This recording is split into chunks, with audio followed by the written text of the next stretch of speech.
Chapter 1. Where is this place? Following this incomparably heart-wrenching and tragic cry, countless birds resting in the trees were startled and flew away, emitting waves of geo cries. However, the perpetrator turned a deaf ear, completely immersed in his own tragedy. This was a young man with short black hair and black pupils. The young man was about 20 years old. Although he didn't have a common face, he couldn't be considered handsome either. At this moment, he was crouching in an open space in the forest. His head was lowered and his face was filled with sorrow. Raising his head and looking at the surrounding trees, the young man wanted to cry but had no tears. Who would have thought that when he woke up, he would actually come to a place that was neither human nor ghost? Of course, this was what the young man thought. At least in the eyes of outsiders, this was at least a forest full of vitality. It was not that the young man did not think that he was in a dream. However, from the fresh bruises on his arm, it could be seen that reality was cruel. This was proven. Could this be the legendary time travel? But why is there no cheat? Why is there no rebirth? Instead, I am in this damned place where there is not even a shadow. What do you want me to do? I don't know the way. Fellow time travel gods, are you forcing me to eat lunch? Sitting on the open space, ignoring the sand on the ground, the young man's mouth opened and closed, constantly muttering something. Should I say that is expected of an otaku young man? Perhaps the transmigration god that the young man spoke of was also annoyed by him. While the young man was still lamenting and complaining, a cold and mechanical voice that was as calm as an ancient well rang out. System activating. Activation successful. Respected user, the system sends its greetings. When a person stayed in a place where there was not even a shadow and suddenly heard a low and cold voice, what kind of reaction would that person have? At this moment, the young man's performance could tell you. Seeing his whole body tremble, he let out a strange cry and jumped up from the ground. That jumping power was enough to break his lifetime jumping record. Even before the young man became a crippled otaku, he did not have such strong skills. Who? Don't pretend to be a ghost. Do you think I'm afraid of you? Let me tell you, even if I really have to eat a bento, I will choose to starve to death after watching anime for 7 days and 7 nights. I definitely won't die in this dubious place, understand? The young man trembled as he laughed. His voice was indescribably weak. The scene suddenly fell into silence. The young man shrunk his head and kept looking around, completely unaware of what kind of shocking words he said. Perhaps he had some self-awareness. Are you sure? The young man swallowed a mouthful of saliva, resisting the urge to run away, and said intermittently, "That, you, say something." Actually, he couldn't be blamed. No one would be able to remain calm in such a situation, right? Moreover, the young man was of old, the type who did not go out at all.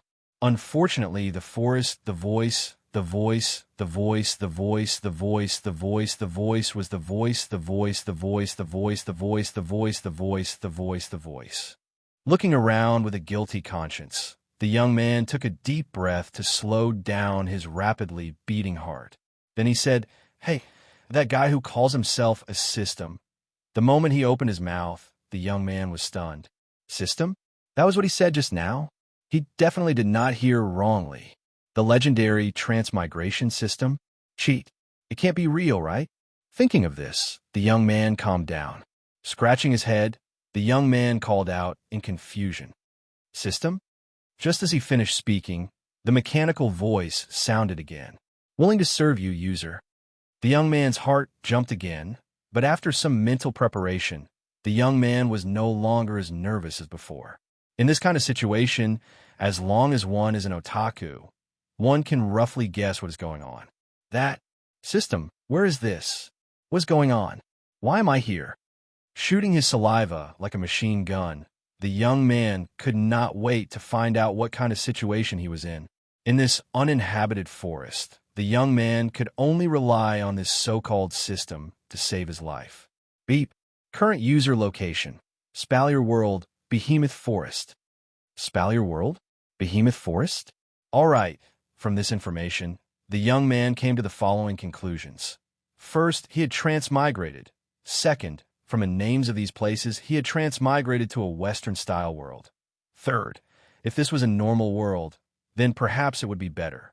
But if this was a fantasy-type world, then from the name of the behemoth forest, the chances of him getting a free lunch was only slightly lower than the chances of a girl delivering herself to him.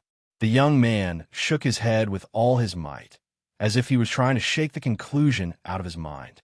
In his heart, he was desperately telling himself that this was a wrong conclusion, a wrong conclusion. As a glorious transmigrator, according to convention, he should be able to kill in all directions, conquer the world, make many good friends, and then establish the Crystal Palace, establishing an unparalleled reputation. That's what the novels say. There's no mistake. The young man thought to himself, but unfortunately, the more he thought about it, the more guilty he felt. Finally, when he thought of the mysterious system, the young man calmed down a little. Exhaling, the young man dryly laughed a few times, emboldened himself, and said to the empty space in front of him, "Can I go back?" Beep. Beyond the scope of the system's guidance, please explore on your own. The corner of the young man's mouth involuntarily twitched, and he said with dissatisfaction, "Then what's not beyond the scope of the guidance?" Suddenly, a colorful drawing board flashed and appeared in front of the young man. Although the drawing board was colorful, it looked a little illusory, like a projection. The young man looked at the illusory drawing board in front of him in a daze, only to see that from top to bottom, status, equipment, ability, item, and summon, 5 boxes appeared as if they were game options. Seeing this, if the young man still didn't know what this was, then he would be an otaku in vain. This was clearly a cheat system from the novels. The young man jumped 3 feet high, once again setting his own jumping record. His face was filled with ecstasy, completely forgetting that he was still immersed in endless tragedy. This is forcing me to defy the heavens. The young man smiled foolishly, not just adjectives, but really foolishly. Looking at the illusory drawing board in front of him, the young man looked as if he was looking at his true love, and he almost kissed it. While smiling foolishly, he slowly raised his finger and tapped on the status box. The illusory drawing board flashed again, and the 5 boxes disappeared, replaced by a full body image of the young man. Next to the image, there was the words character status. Character, human ability, none equipment, none summon, none equipment points, 0 item points, 0 ability points, 0 summon points, 0 level, 0 inch. Looking at the character's status, the young man's face turned green, then white, then red, then black. If it wasn't for the fact that the conditions didn't allow it, the young man's face might have played out the colors on the drawing board in front of him. Although he knew that now wasn't the time to complain, the young man still couldn't hold back the sullenness in his heart. I say, system, as a standard newbie, I can reluctantly accept the 3 nothingness and the string of zeros. But what's with that character? What's with that human thing? Anyone who has played online games and read similar novels would know that in the character column, the name should be written. Hugh. A gust of wind blew through the empty space where the young man was standing, rolling up a few leaves, blowing past the young man's stiff face, as if laughing at him. After a moment of eerie silence, the system's voice finally rang out. Please select a nickname. You paused just now, right? You definitely paused right. The young man madly scratched his hair into a bird's nest. He wanted to curse, but he couldn't. In the end, he could only helplessly drop his hand with a sad face. Please select a nickname. The system's voice sounded again, as if urging him, awakening the young man who was about to commit suicide. Sighing, the young man weakly said, "I'm called." Halfway through his words, the young man stopped. Since it's a new world, it means a new beginning. Then the old name won't be used. Thinking like this, the young man was silent for a while before raising his head. Wu Yan. Let's call you Wu Yan. Young man. No, it should be Wu Yan, although it's a bit unscrupulous, but this is the name he can think of at the moment. Anyway, no one here knows him. It shouldn't be illegal to give him a cool name, right? Beep. Identity confirmed. User. Wu Yan. At the same time, The human and the character status also changed to Wu Yin. Seeing this, Wu Yin nodded with satisfaction. He clicked Return on the lower right corner and returned to the original image. With a feeling of expectation, Wu Yin smiled and clicked on the ability box. As the action fell, the skill, talent, and bloodline options appeared in front of him.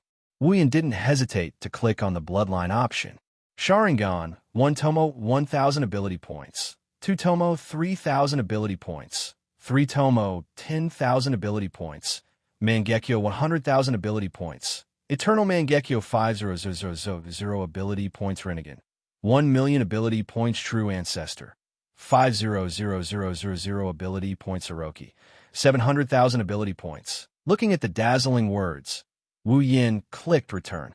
Although the projection flashed back to the original page, Wu Yin still didn't come back to his senses.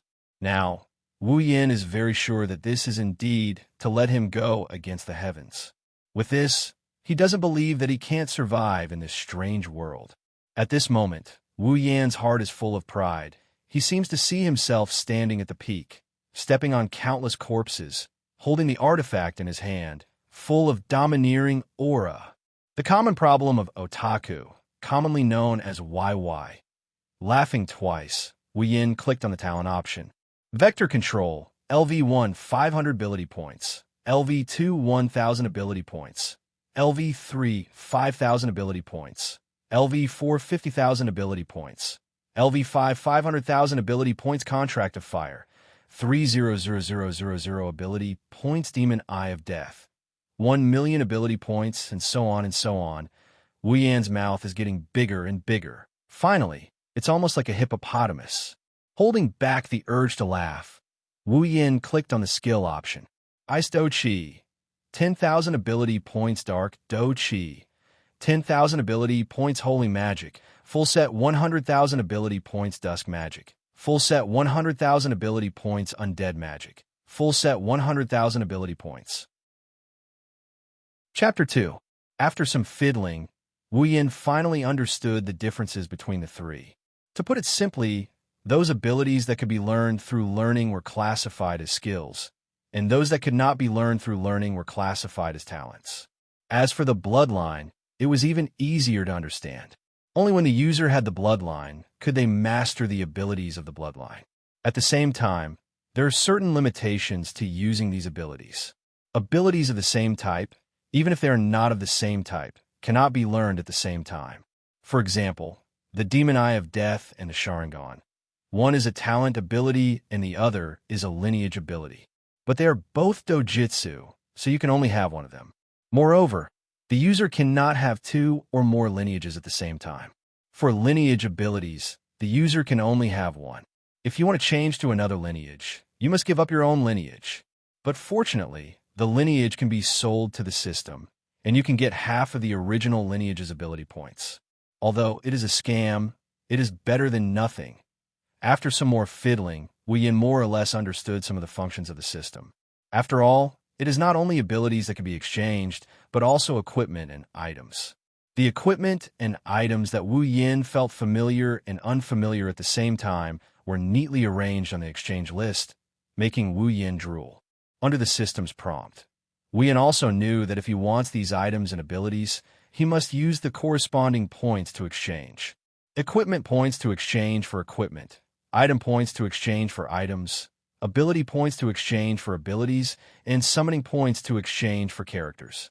As long as he has these exchange points, Wu Yin can keep them all, no matter what it is, as long as it is in the system. Of course, after this period of research, Wu Yin also understood that there are only things in the system that you can exchange for, and nothing that you can't think of.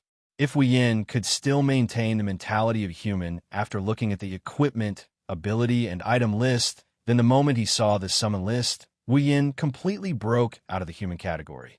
Wu Yan's eyes were almost popping out, emitting a light that was greener than a wolf's. His face was almost blank as he stared at the summon list in front of him. Hatsune Miku, summoning points, 5,000. Hien Shu, 10,000 points. Ikaros, 100,000 points. The tranquil and natural forest seemed to be full of vitality. However, This scene was quickly destroyed by a sudden burst of ghostly wails and howls. We could vaguely see that in a clearing in the depths of the forest, a young man who looked like a savage was jumping and jumping. He kept making noises with his mouth. Anyone who saw him could not help but sigh and say, "Crazy." Wu Yin was laughing and crying at the same time. His body was twisting involuntarily. As for whether he was dancing to express his joy or twisting wildly in ecstasy, that would be determined by experts. Wu Yin is now 100% sure that this isn't some cheat system. This is more like the Crystal Palace system. What killing in all directions? What conquering the world?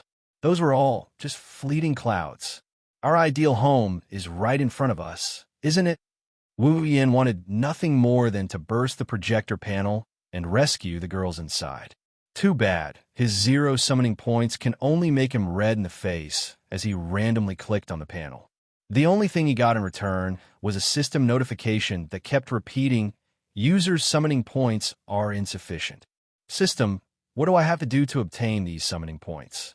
Wu Yin wanted to cry, but no tears came out when he heard the system notification. He felt like he's going to break down anytime soon. This feeling of being able to see, but not being able to eat is just too annoying. The system is obviously toying with him. User can complete the system's missions to obtain the corresponding summoning points.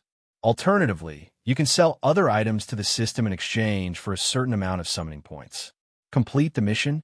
Then system, do I have a mission now? Looking at the string of zeros in his status bar, Wu Yin felt bad. However, he recovered in the blink of an eye. This is just like Gao. Only by completing the mission can he obtain the girl. This is a test of love. Of course, this is only the inner monologue of a humanoid creature. After Wu Yan's voice fell, the system's voice once again sounded. Hunting mission, survival drill. Mission 1. In the Behemoth Forest, kill 100 magical beasts. Mission reward, 2,000 equipment points, 2,000 item points, 1,000 ability points, 1,000 summoning points. Mission 2. In the Behemoth Forest, kill 10 level 10 magical beasts. Mission reward, 5,000 equipment points, 5,000 item points, 3,000 ability points, 3,000 summoning points. Mission 3. In the Giant Beast Forest, kill 1 level 20 magical beast. Mission reward, 10,000 equipment points, 10,000 item points, 5,000 ability points, 5,000 summoning points. If Wu Yin couldn't wait for a bunch of missions to give him more summoning points. Now he even has the thought of cursing his father. You can't expect an otaku who spends all day reading anime and manga to slash monsters with a kitchen knife. When the time comes, even his bones will be swallowed. System, you're deliberately making things difficult for me, aren't you? I'm level 0, so how am I supposed to kill demonic beasts? Let alone demonic beasts. Even a wild beast would be enough to send me back to my country's great king of Hell's Palace. Don't tell me you're really trying to make me eat lunch before you transmigrate over? The more Wu Yin spoke, the more excited he became. It was as if he could imagine his own tragedy. His voice and performance could make those who heard it cry, those who saw it feel sad. If a few drops of saliva and tears were added, then it would be even more convincing. After imagining his own tragedy countless times, Wu Yin finally stopped his speech with tears in his eyes. Beep. In view of the user's strength being too low, unable to reach the basic survival level, the system will give initial points. Equipment points, item points, ability points, summoning points, 10,000 points each to increase the user's strength. Please use them appropriately. At this moment, in Wu Yan's ears, the system's mechanical voice was like the sound of nature. Looking at the extra 10,000 points each, Wu Yin was overjoyed, beaming with joy. Feeling like your performance just now was all an act. After receiving the novice gift pack, Wu Yin began to flip through the system projection. This initial amount of money was the guarantee for him to survive in this strange world. No matter what type of transmigration story, it deeply proved one truth, and that is strength is supreme. As long as you have strength, then you can act cool and awesome. Otherwise, you will only be a pervert. With strength, then you can do those more melodramatic things, such as being a hero saving a beauty, a hero saving a beauty, a hero saving a beauty. After flipping through the system projection for a while, Wu Yin sadly came to know a cruel truth. The things he saw before were purely used by the system to tease him. Others would put the cheap and durable things in front. But why the hell did you put those awesome and expensive things in front of him? With a fluctuating mood, Wu Yin flipped through the system list like a treasure hunter. Of course, the first should be the ability. After all, it was pure strength. Although Wu Yin really couldn't afford to exchange for some powerful abilities, some practical abilities were still very attractive to Wu Yin. Moreover, there was more than one. This made it difficult for Wu Yin to choose. In the end, Wu Yin chose a Sword Mastery ability under the Skills category. Sword Mastery. An expert proficient in the way of the sword, its ability is not inferior to a sword master who has held a sword for decades. 10,000 ability points. When Wu Yin clicked on the exchange, his head suddenly hurt. Countless images appeared in Wu Yin's mind. In the images, each and every one of them is a master swordsman. They seem to be practicing their swordsmanship as they swung their swords around. The swordsmanship used in each image is different. Now, they seem to be imparting their lifelong knowledge to Wu Yin. Every movement, every detail is deeply engraved in Wu Yin's mind. Wu Yin's eyes seemed to have lost focus. In his mind, he didn't know how long he had spent learning these swordsmanship. Maybe it was a year, maybe it was 10 years, maybe it was just a day. Not long after, the images of those swordsmen slowly disappeared.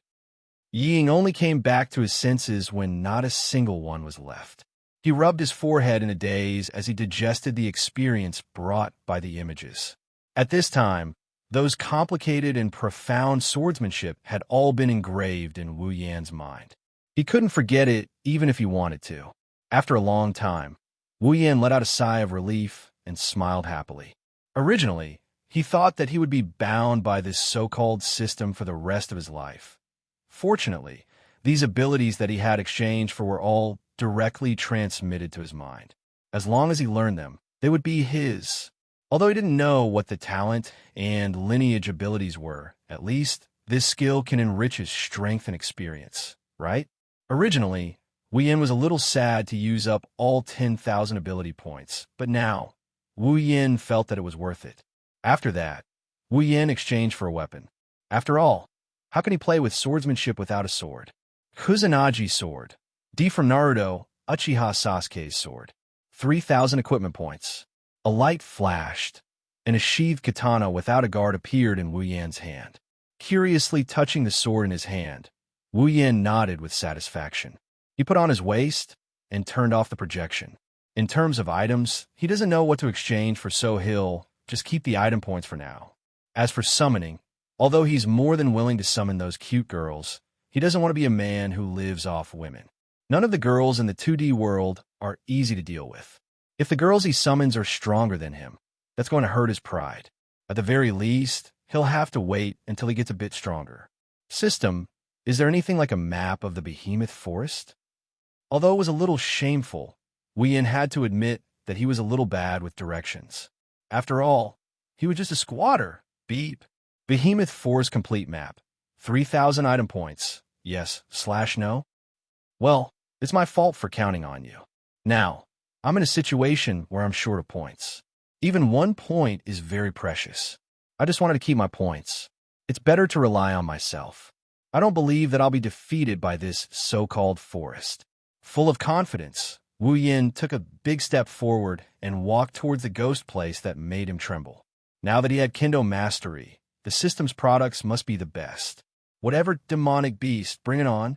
Wu Yin had already forgotten that even though he has a bit of ability, his own level is still a cute 0. Beep. Warning. A powerful demonic beast has appeared within 100 meters of the user. According to calculations, if the user fights it, the chance of winning is less than 5%. It is recommended that the user avoid it as much as possible. Wu Yan's footsteps paused, then he expressionlessly continued walking. I was born to be a tragedy. Chapter 3. In the empty space where Wu Yin had been standing, an uninvited guest had arrived. A giant snake with a green body and black stripes slowly crawled out from the depths of the forest and arrived at the empty space where Wu Yan had been standing. The giant snake was nearly 4 meters long, and its waist was as thick as a water bucket. It wriggled and crawled across the empty space. Its huge mouth had 2 fangs that were thicker than a small stick, indicating that its owner was not to be trifled with. Wu Yin shamelessly hid behind a tree and carefully peeked his head out to observe the giant snake.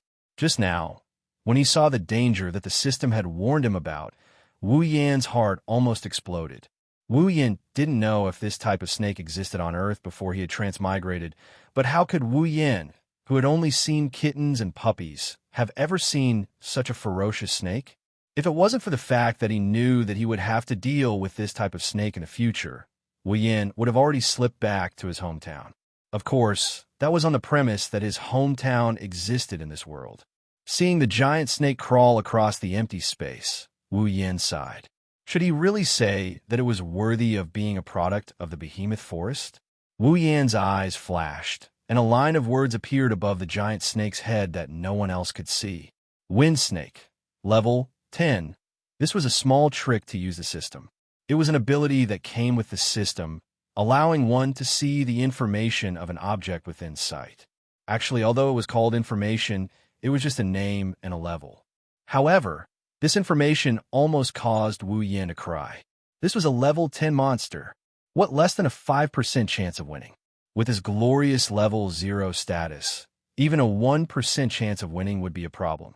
System, you're screwing me over again. Although he thought so, Wu Yin still put his hand on the hilt of the Kusanagi sword on his waist and tightened his grip on the hilt of the Kusanagi sword. Wu Yin narrowed his eyes slightly, and his heart was constantly thinking. Right now, he only had one chance. Needless to say, if he were to fight against the level 10 wind snake at level 0, he would be courting death.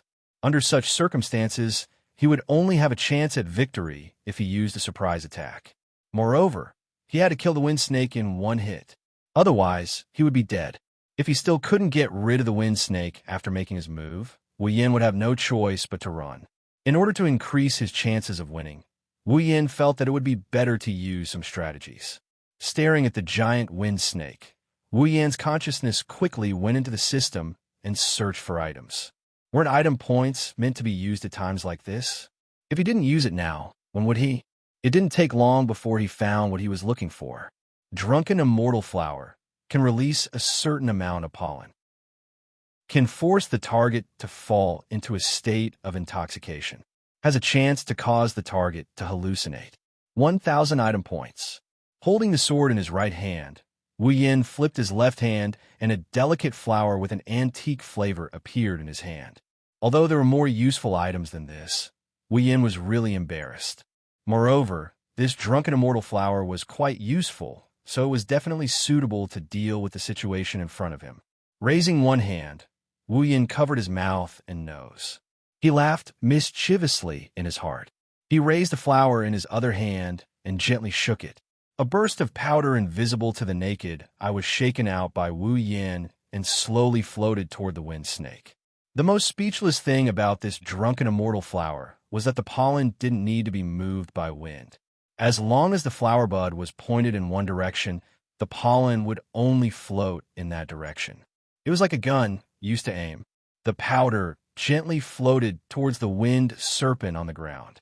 Perhaps it had sensed the danger. The wind serpent restlessly twisted its body. Its pair of green snake eyes constantly looked around, and the flowery tongue in its mouth moved up and down. It was in a posture where it was ready to attack. Unfortunately, the wind snake is destined to fall into Wu Yan's hands today.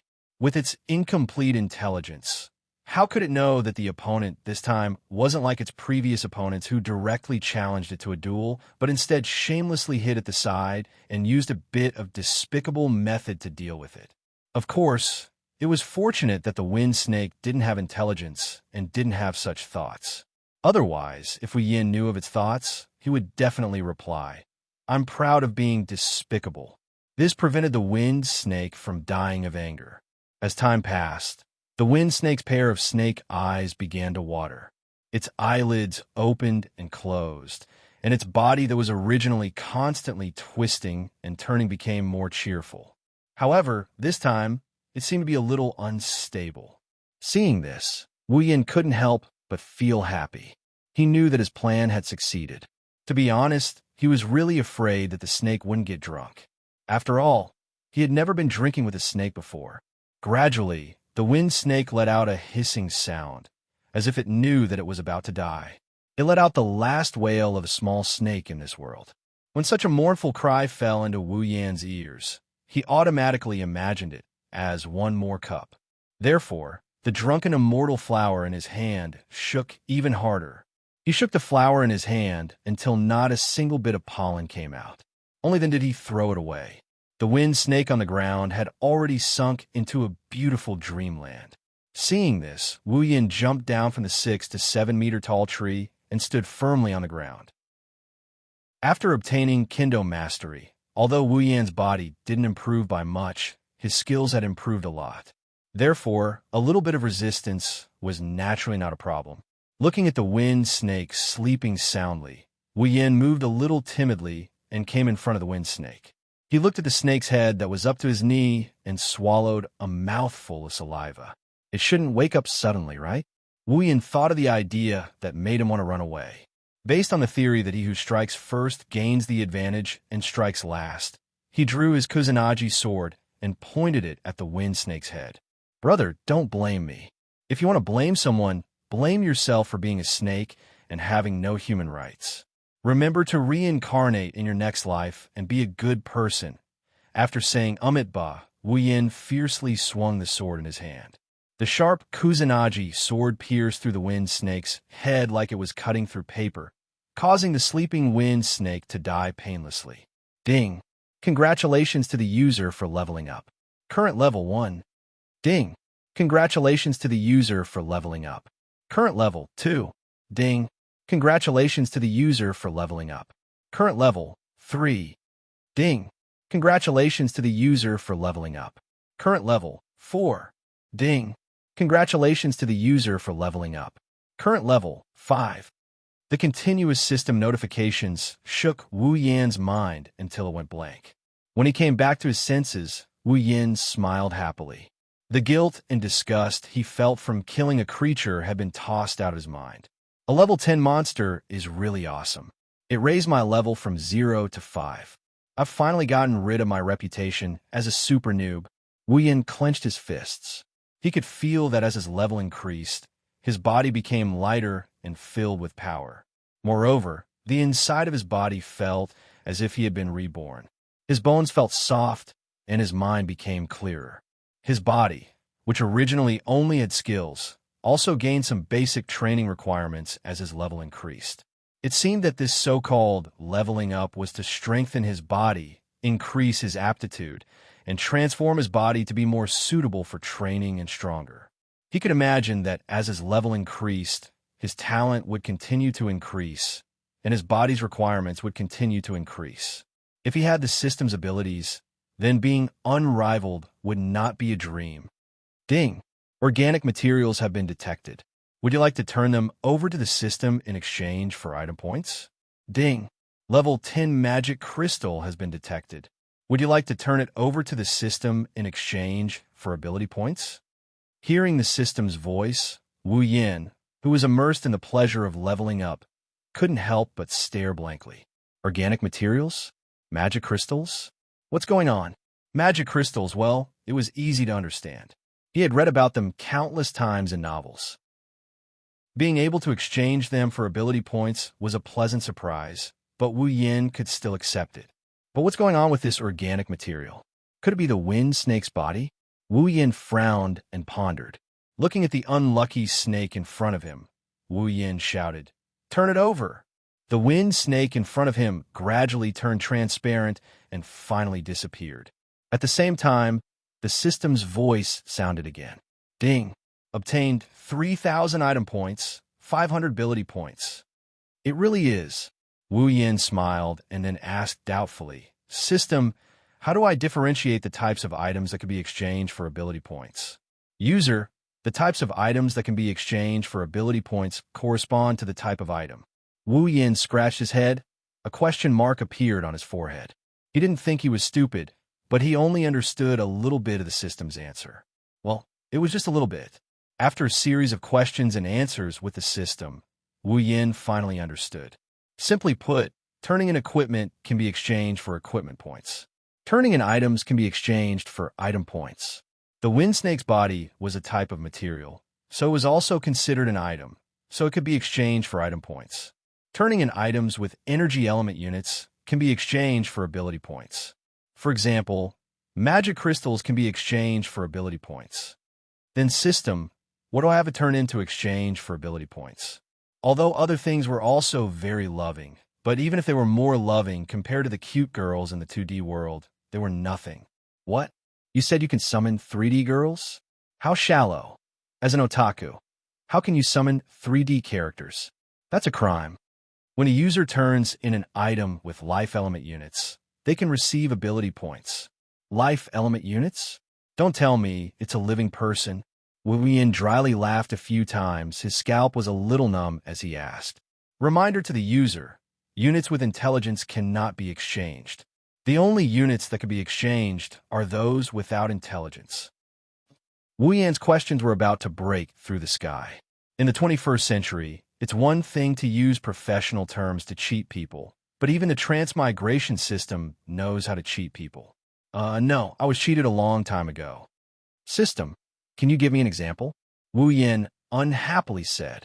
Items with life element units, such as items with vitality, eggs of magic beasts, etc. Why didn't you say that earlier? Why did you mention life element units, really? Wu Yin helplessly sighed. Although the meaning was clear now, but his previous saliva was wasted. It seems that to communicate with the system, you need a certain amount of intelligence and willpower. Looking at the 100 and 110 of Mission 1 and Mission 2, Wu Yin turned off the system. There's still a long way to go. I have to deal with this little cutie in the forest. I don't have time to complain here. I have to hurry up and finish this survival training mission, then find a place with people and stay. If I'm the only human here squabbling with an unknown system, I'll die sooner or later. But I didn't expect magic beast eggs to be exchanged for ability points. Should I go and raid 1 or 2 nests? This is a very serious question. Chapter 4. Roar. Punk. Wu Yin used all his strength to adjust his body, stabilizing his body as he flew backwards. Then, using one hand to support himself, he flipped over, half lying on the ground, using the long sword in his hand to stop himself from falling backwards. Taking a few deep breaths, he cursed in his heart as he looked at the creature that caused all of this, and the creature that looked like a tiger or wolf roaring at him. Tiger-bodied demon wolf. Level 20. Looking at the words above the 3-meter-tall beast's head again, Wu Yin steadied his mind, stood up, and raised the long sword in his hand. He had originally thought that a level 20 magical beast wouldn't be too far off from a level 10 magical beast. Since he could kill a level 19 magical beast, then killing a magical beast that was 1 level higher shouldn't be too difficult.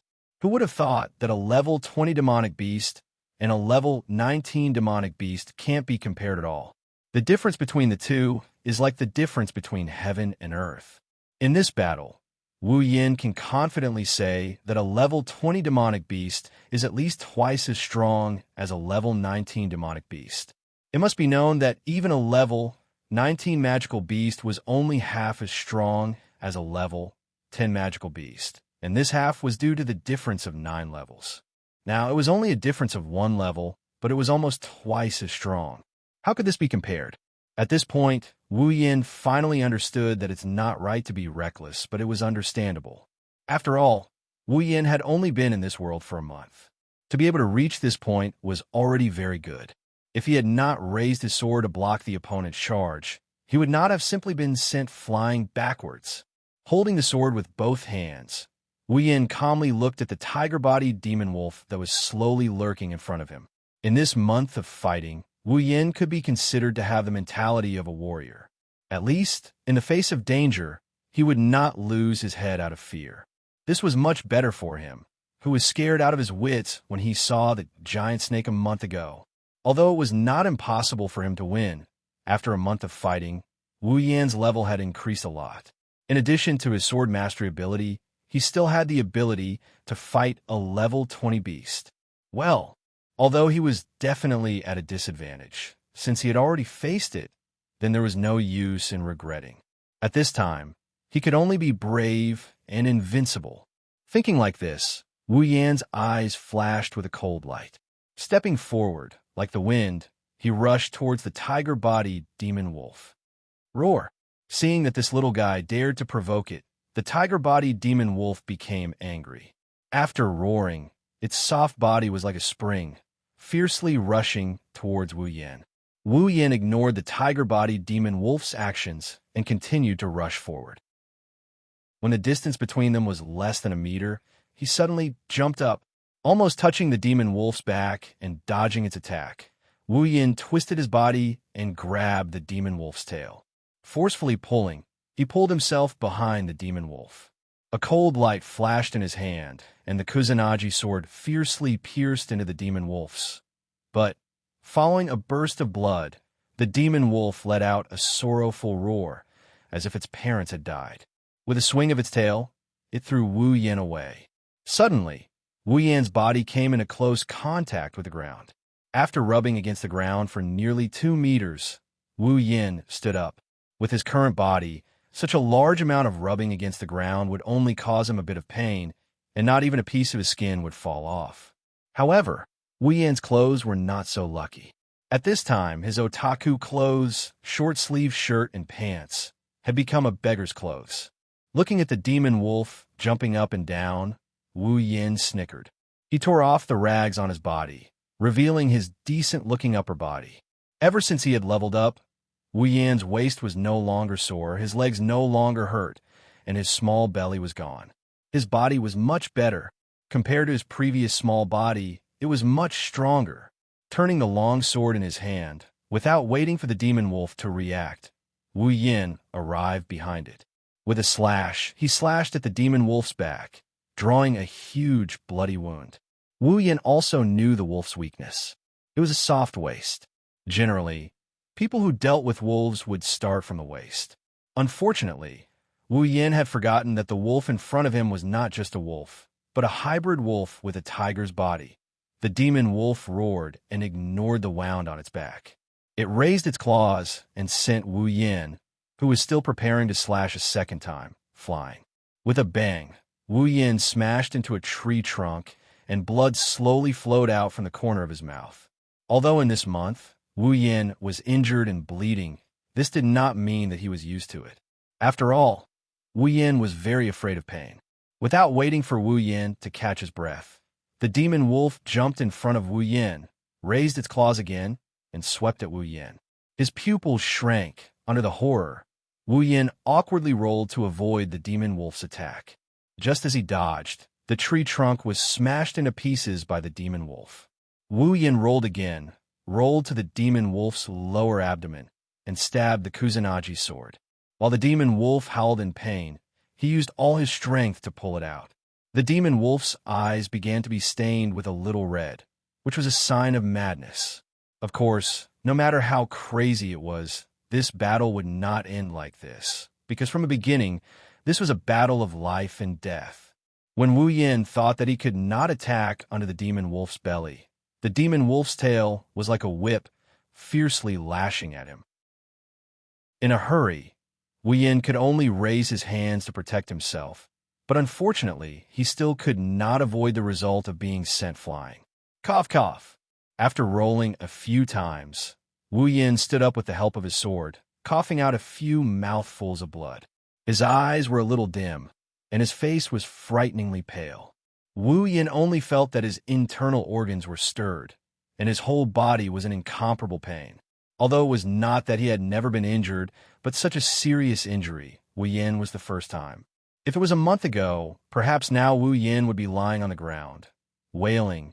The demon wolf strenuously turned its body, and along with its movement, the blood on its back and abdomen also spilled out. With its eyes wide open, the demon wolf glared at Wu Yan. It seems that its situation was not much better than Wu Yan's. Huff, huff! Constantly gasping, Wu Yan's eyes stared at the demon wolf. At this time, it was a competition of willpower. Whoever could not hold on first would fall first. I just need to calm down. Calm down.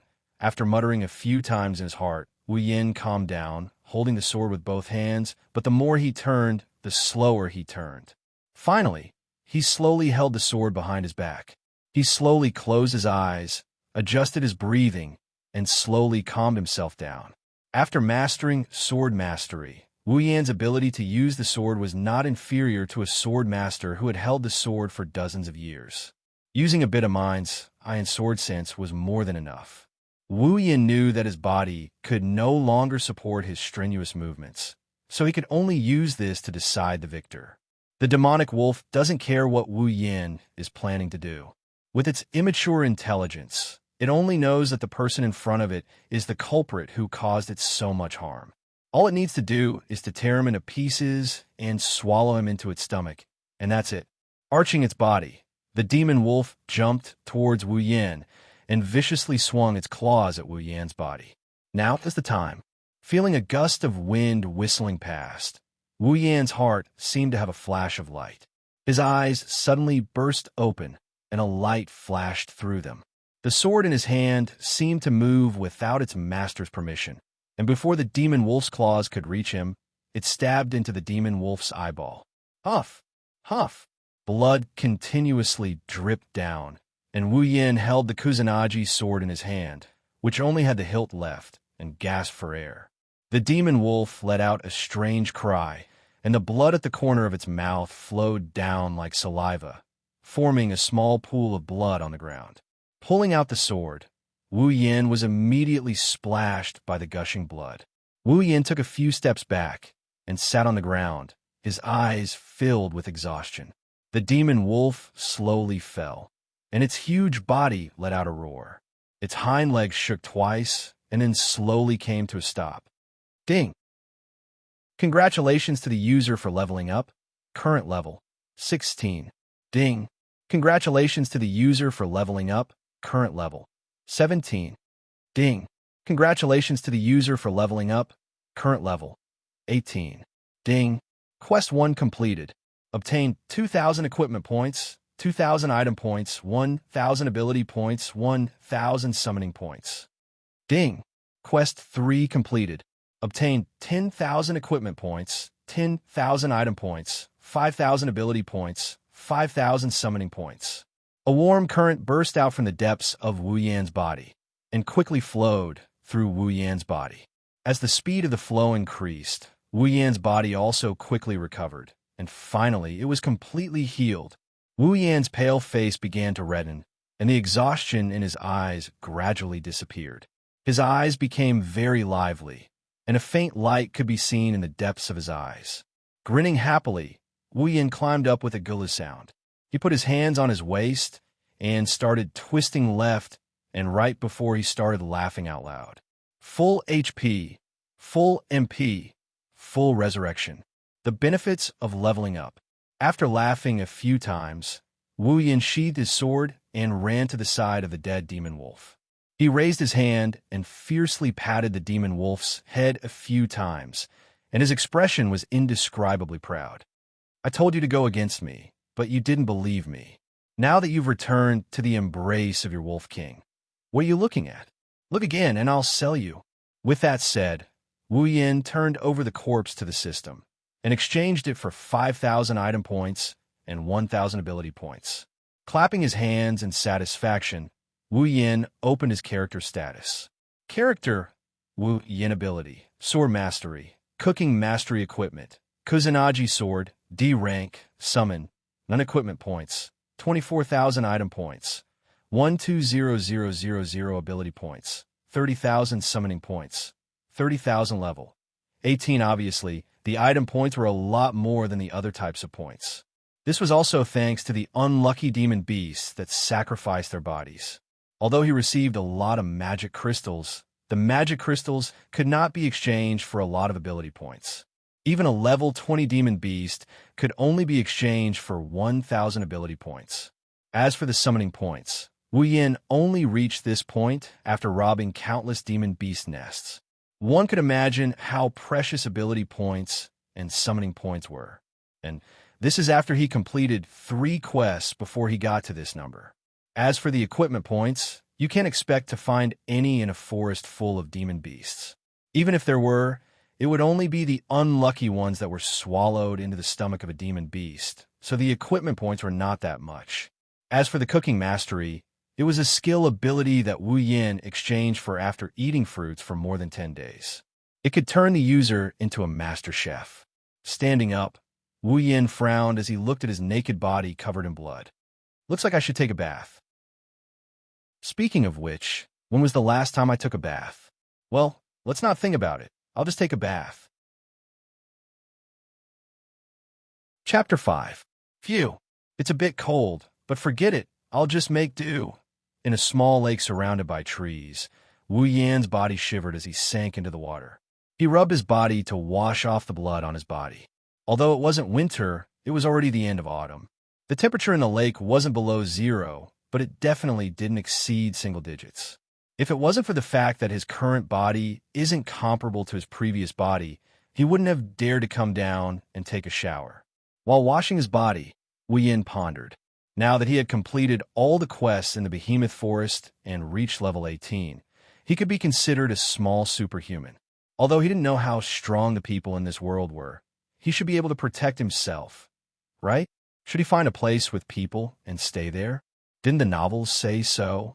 After the main character transmigrated, he would become a savage in the mountains and then come to the city. Then he would be chosen by a big family, a big empire, or something. He would enter the inner circle of the power and undergo a test. Then the crystal ball would explode, the name of the genius would explode, and the small universe would explode. At this time, those big emperors and big clan leaders would eagerly run over and say, "Yes, he's a good seedling. I don't know if you're interested in dating my daughter." Or a granddaughter would be fine too. Hey, weren't you thinking about whether to leave the Behemoth Forest? Why are you fantasizing about it? Wu Yin didn't know that he had deviated from the main topic of his thoughts. He was smiling foolishly, like a hippopotamus. It seemed like he was daydreaming to the extreme. After splashing some water on his face, Wu Yin looked at the empty lake and sighed. How nice would it be if there was a beauty to scrub my back? You're thinking too much, maybe not too much. When Wu Yan's voice fell, a delicate voice came from not far away into Wu Yan's ears. Wow, it's a lake. That's great. I want to take a shower. My whole body feels terrible. Wu Yan, who was washing his body in the lake, trembled when he heard the tender voice. Those who didn't know would think that he was fantasizing too much and was satisfied just by hearing her voice. Miss, don't be anxious. Let's see if there's any danger. At this moment, a more mature and gentle female voice rang out. It seemed to be talking to the young lady she was talking to. How could such a cute lake be dangerous? You guys wait here. I'm going in. I can't take it anymore. She almost fell into the water. Wu Yin really wanted to tell her that she was really interesting to rush into the water just because she was cute. Miss, slow down. The corner of Wu Yan's mouth twitched slightly. Seeing a petite figure running over from the forest, he felt a certain part of his body hurt. Only the heavens knew that he was just fantasizing. He was just joking just now. Slowly, a girl with long black hair and a unique style wearing a small white coat appeared in front of Wu Yan. She had long black hair and wore a unique style. One look, and one could tell that it wasn't from the same world as her. The little girl had a face as beautiful as a fairy. She looked a little childish. Although her petite body was less than 7 meters tall, her figure was as hot as a witch's. This point could be seen from her plump breasts that were at least D-sized. When the little beauty saw the water, she started giggling. Not sure if it's because she didn't see Wu Yin or if it's because her body is so uncomfortable. She started taking off her clothes without saying anything else, making Wu Yin dumbfounded. Childish face and big breasts? Long black hair? Natural airhead? Looking at this cute little beauty, Wu Yin couldn't stay calm. Hey, what are you doing? Wu Yin almost blushed with shame as he shouted. It wasn't because of anything else, but because the beauty in front of him was very agile. She was almost done taking off her clothes. Wu Yin saw the other party stiffen up. She froze in a position where she didn't know if she should take it off or not. Then, she turned her head mechanically and looked at Wu Yin, whose mouth is still twitching. The two people looked at each other affectionately. They looked at each other, and the scene fell into a strange silence. After a long time, the little beauty's mouth slowly opened. Seeing this, Wu Yin secretly said, "Not good." From the conversation just now, it could be seen that the little beauty wasn't alone. She had a companion. Although he didn't know if her companion would help. If she shouted, even if he was the victim, he would try to jump into the yellow river and not be able to clear his name. Moreover, he was still naked. Wu Yin didn't want to be surrounded by people. The above thoughts flashed through Wu Yan's mind in less than a second. Therefore, Wu Yin made a prompt decision and shouted at the little beauty without hesitation. "What are you doing? Peeping at me bathing?" The little beauty's body stiffened again. Her mouth, that was about to open into an A shape, turned into an O shape following someone's shameless words. Wu Yan's face was expressionless, but in his heart, he let out a sigh of relief. At least he avoided being surrounded and beaten up. Looking at the little beauty, who was completely speechless, Wu Yan's face suddenly revealed a naughty smile. In the past month, Wu Yan had been living a mute life. Other than the occasional conversation with the unscrupulous system, all he did was shout, yet magical beasts.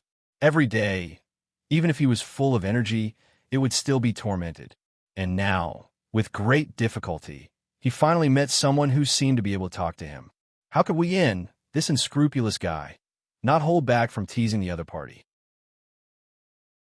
Wu Yan's face turned serious and said shamelessly, "What? Do you still want to continue watching? You peeping Tom?"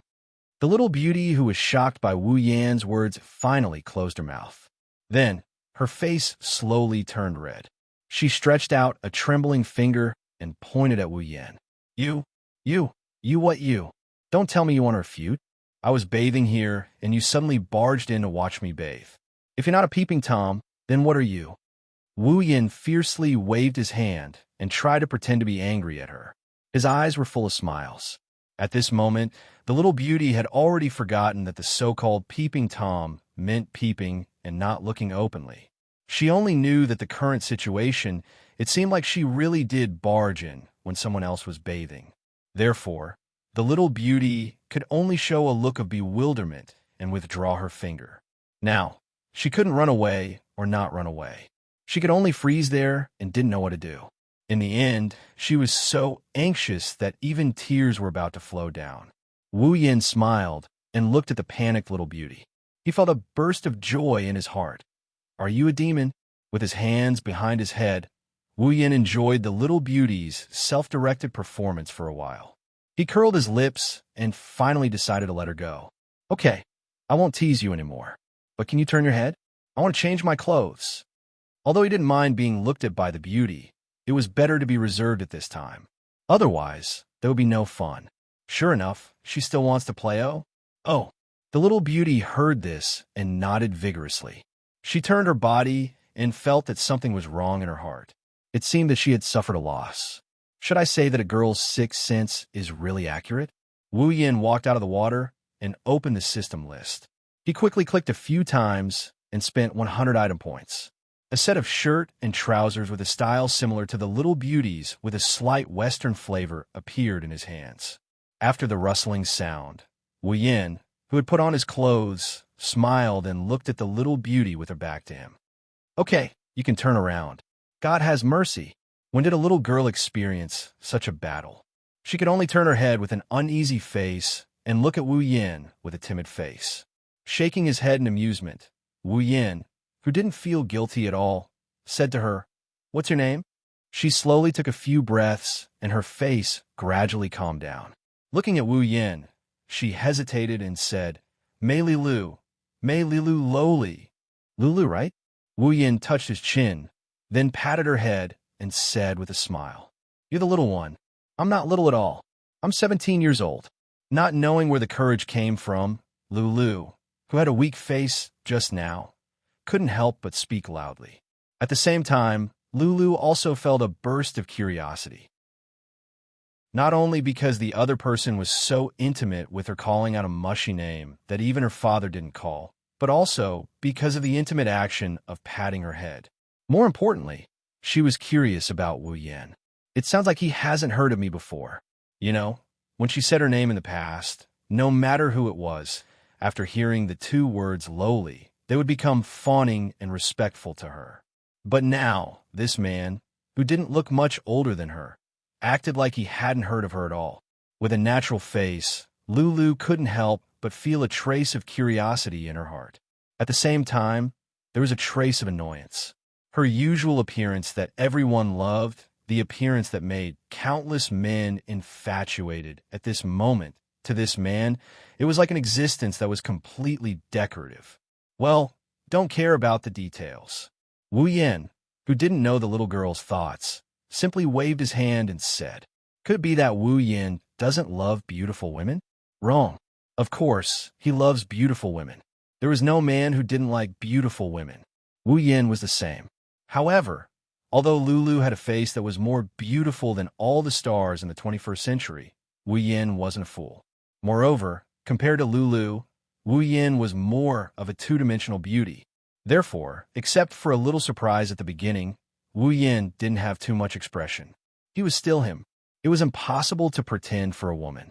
That was too tiring, even if the other party was very beautiful. This was him. Of course, two-dimensional girls were an exception. So, can you tell me, what are you doing here? You didn't really come to peek at me taking a shower, right? Wu Yan said with a smile. That's not it. Lulu made threatening gestures and said, "This person is really too bad. I'm just here to train. I saw a beautiful lake and wanted to take a shower. Who knew that there was already someone here?" Lulu pouted her small mouth and said with a face full of dissatisfaction. One had to know that she almost stripped herself naked just now. If it wasn't for the other party's timely voice. Wu Yan suddenly understood and nodded.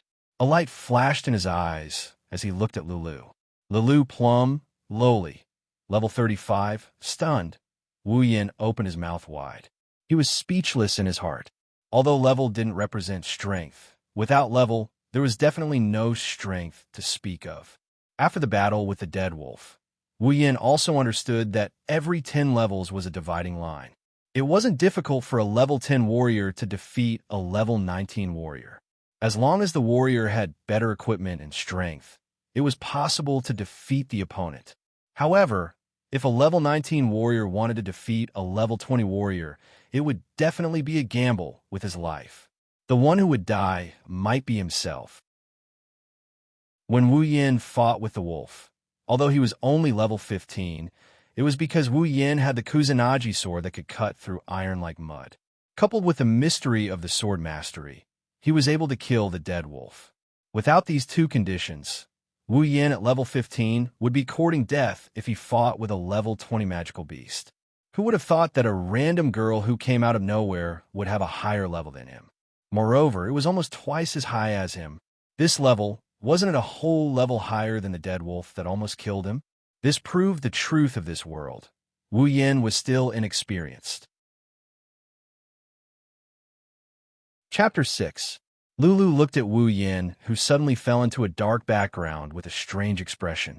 Was this person sick in the head? Or is this person actually a human transformed from a magical beast, so his mind is not developed? If that is the case, will I be eaten? That's what Lulu, whose clothes were still in disarray, thought. Following Wu Yan, she too fell into an inexplicable state of worry. Well, I've only been in this world for a month. Reaching level 18 in a month is already pretty good. Maybe she started cultivating when she was young. That's why she was able to reach level 35. And that must be it. Wu Yan comforted himself with the spirit of Akyu. He revived with a smile on his face, as if the one who was hit wasn't him. "Hey, Luluwa, don't eat me." Suddenly hearing Wu Yan's voice, Lulu suddenly cried out, but the content of her words couldn't be ignored.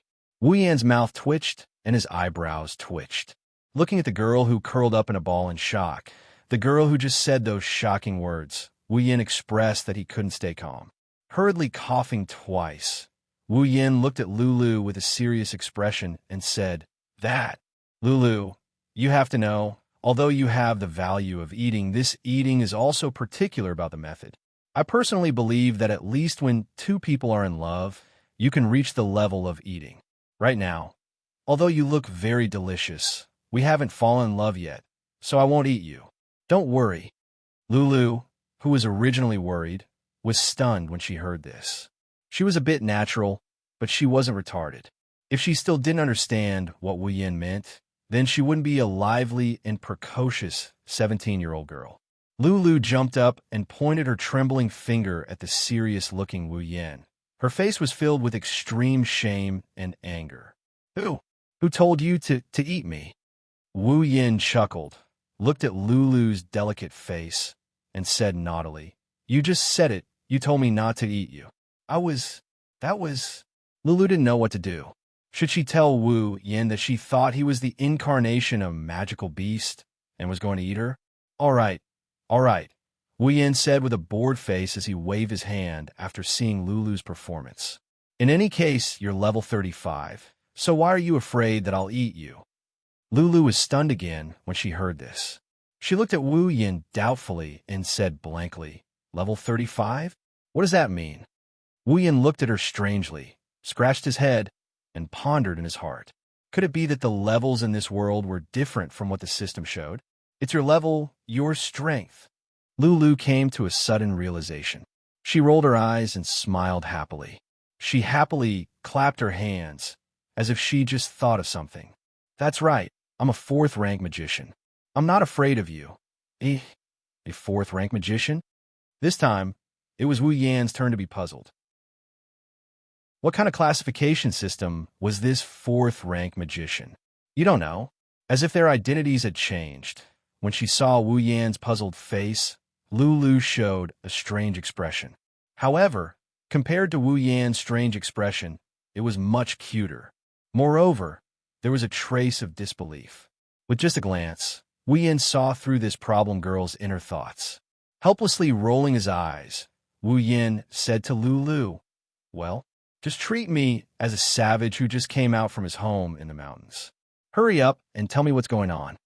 "Oh, so it's like this." Seeing Lulu's enlightened expression, Wu Yin held his forehead with one hand and couldn't help but sigh at the sky. He dared to guarantee with his own integrity that Lulu definitely took his words seriously. Although Wu Yin didn't have much integrity left, after listening to Lulu's natural explanation and Wu Yan's own imagination, Wu Yin had a preliminary understanding of this strange world. Just like the system notification, this world was called the Spalier world. It was a world ruled by empires, clans, and other powers. Putting those scattered families and forces aside for the time being, the greatest forces in this world were the 3 great empires.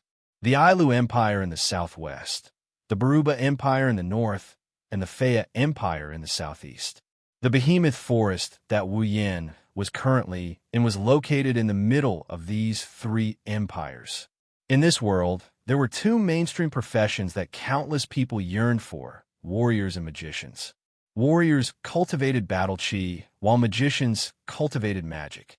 With the increase in cultivation and realm, warriors and magicians were divided into 9 ranks. A warrior that reached rank 1 would be a rank 1 warrior. A magician that reached rank 1 would be a rank 1 magician. After breaking through the 9th stage, the 10th stage powerhouses were collectively known as the demigod stage. Powerhouses of this stage were already showing signs of breaking away from humans. With a wave of their hand, they could easily destroy a town. That's why there were less than 5 demigod rank experts in the entire Spalier world. As for demigod rank experts, no, they can no longer be called experts. They should be called gods. Spalier world was named after the first rank 11 god in the history of Spalier, Spalier. Hearing this, Wu Yin felt a lot of pressure. All right, as long as you're a transmigrator, the world you transmigrate to will most likely have a god rank. This is very normal. Transmigrators, aren't they supposed to become gods? According to Lulu, in the history of Spalier, there were 4 gods. One of them was Spalier, and the other 3 were the 3 empires that were named after themselves. Ailu, Buba, and Fea. These four gods no longer existed. It seems that because of some conflict, it caused a war between the four gods. In the end, all four gods died. After 10,000 years of war, no more gods were born in the Spalier world. After listening to Lulu's explanation, Wu Yin could more or less tell the similarities between the system's hierarchy and the Spalier worlds. Lulu herself said that she was a rank 4 magician. In this rank, she should be in the middle. According to the system, Lulu was level 35. In other words, level 1 to level 9 were the so-called Tier 1, level 10 to level 19 were the Tier 2, and so on and so forth. Level 90 was the Tier 10 demigod, and the maximum level of level 100 was the Tier 10 demigod. So, as a rank 4 magician, Lulu is level 35. Rubbing his brows, Wu Yin felt a bit of a blow to his heart. I'm only a rank 2 warrior. There are so many people in this world who are stronger than me. In the past, I looked down on the people of this world. But at least I'm not like a month ago, completely without a trace of strength. Compared to the people of this world, I have a big advantage.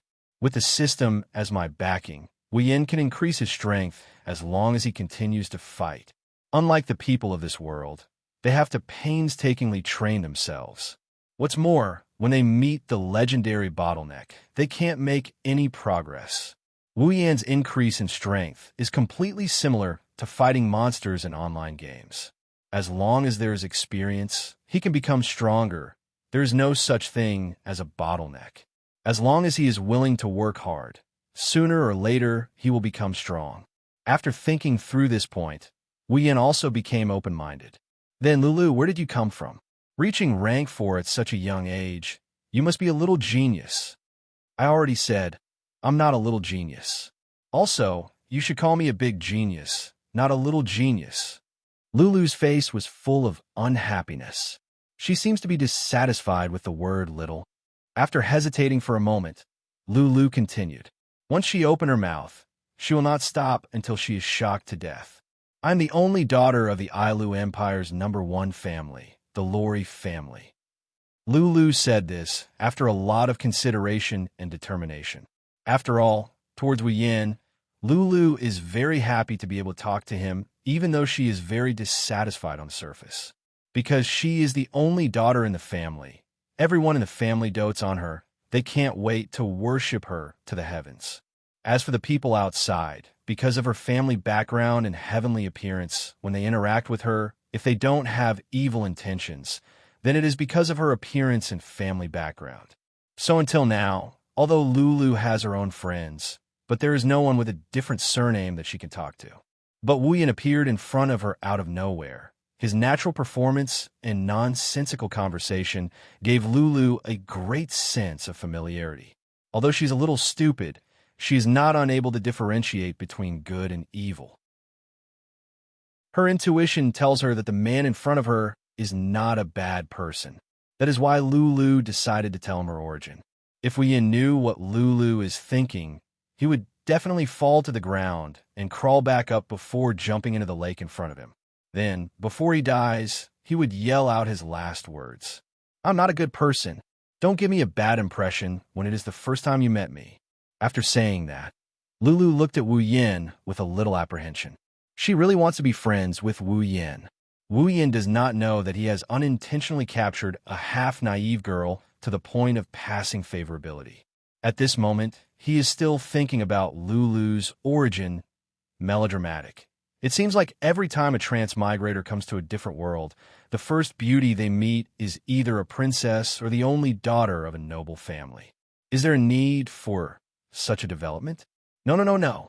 Actually, that's not right. The real melodramatic should be the hero saving the beauty. I just met a beauty. It can only be considered half melodramatic. Although he is cursing in his heart, Wu Yin still said his plan. Then, Lulu, can you bring me out? Lulu looked up at Wu Yin in surprise and pointed at herself. Aren't you surprised? My origin. Wu Yin looked at Lulu in confusion and scratched his face. Then, he suddenly realized and said with a smile, Don't worry, Lulu.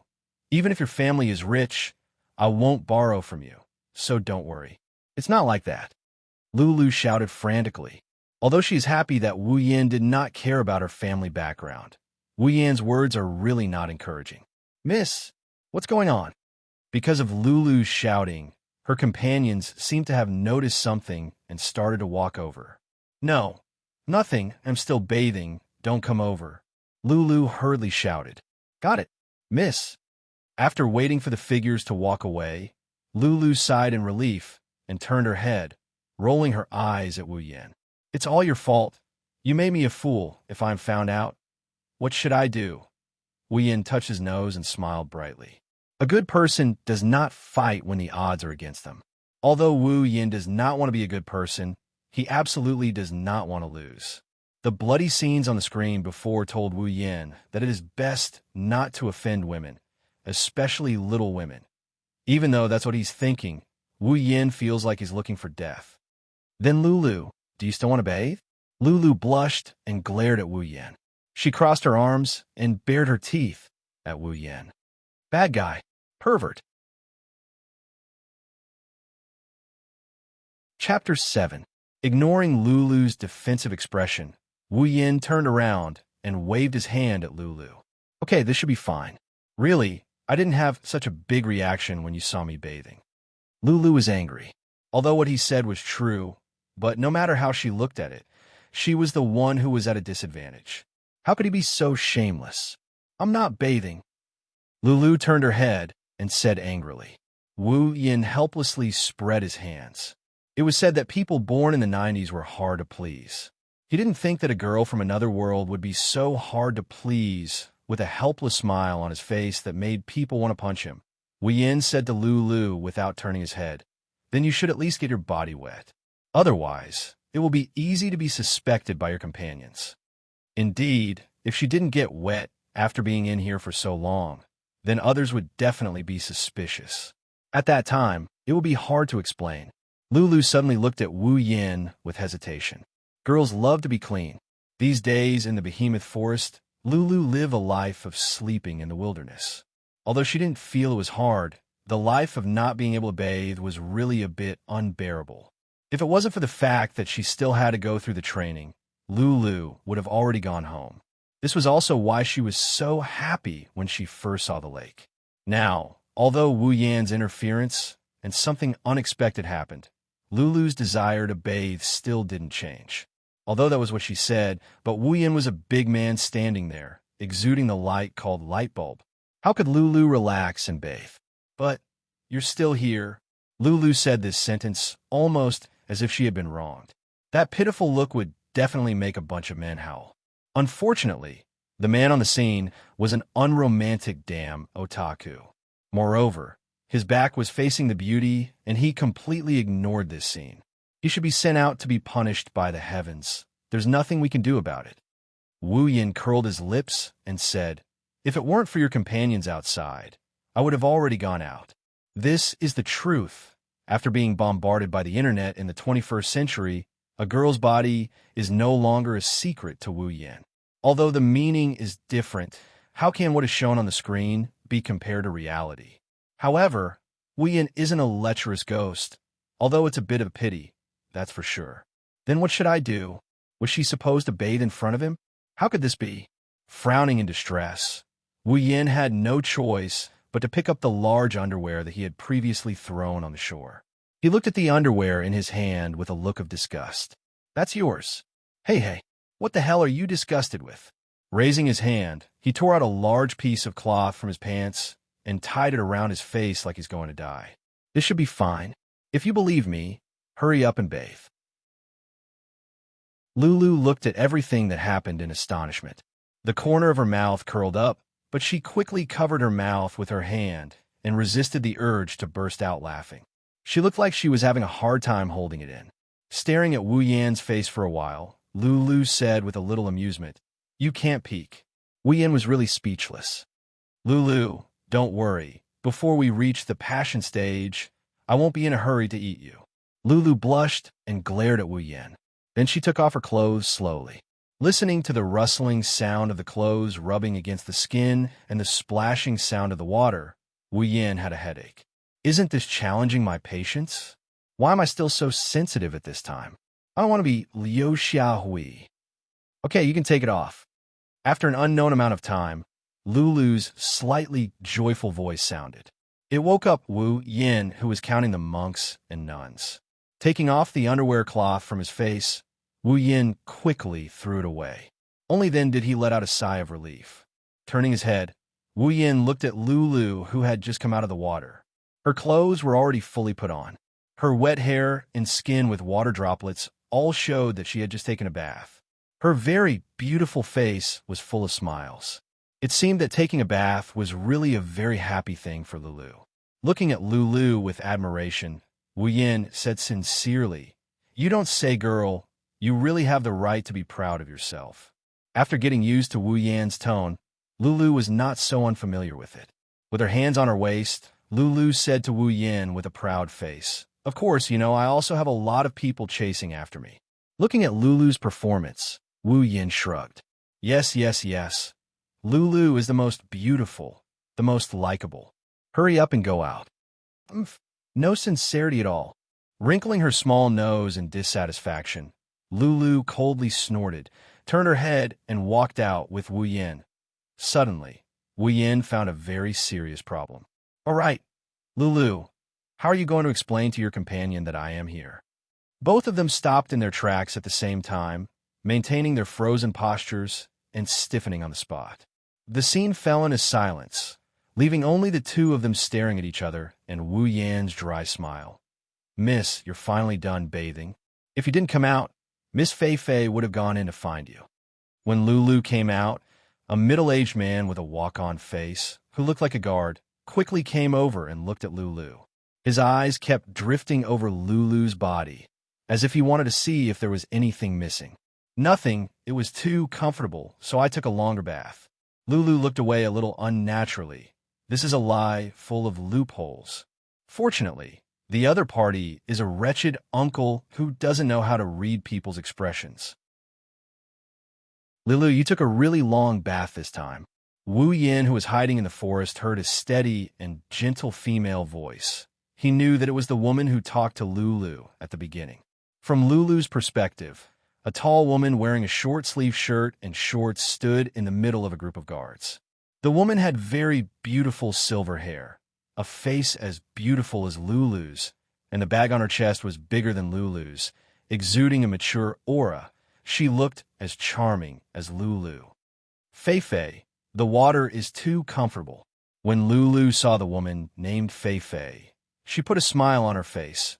She threw herself into the woman's arms and said coquettishly, they looked like sisters. However, Wu Yin also knew that this woman named Fei Fei should be very important to Lulu, but she wasn't Lulu's sister. The reason is simple. Lulu said before that she was an only child.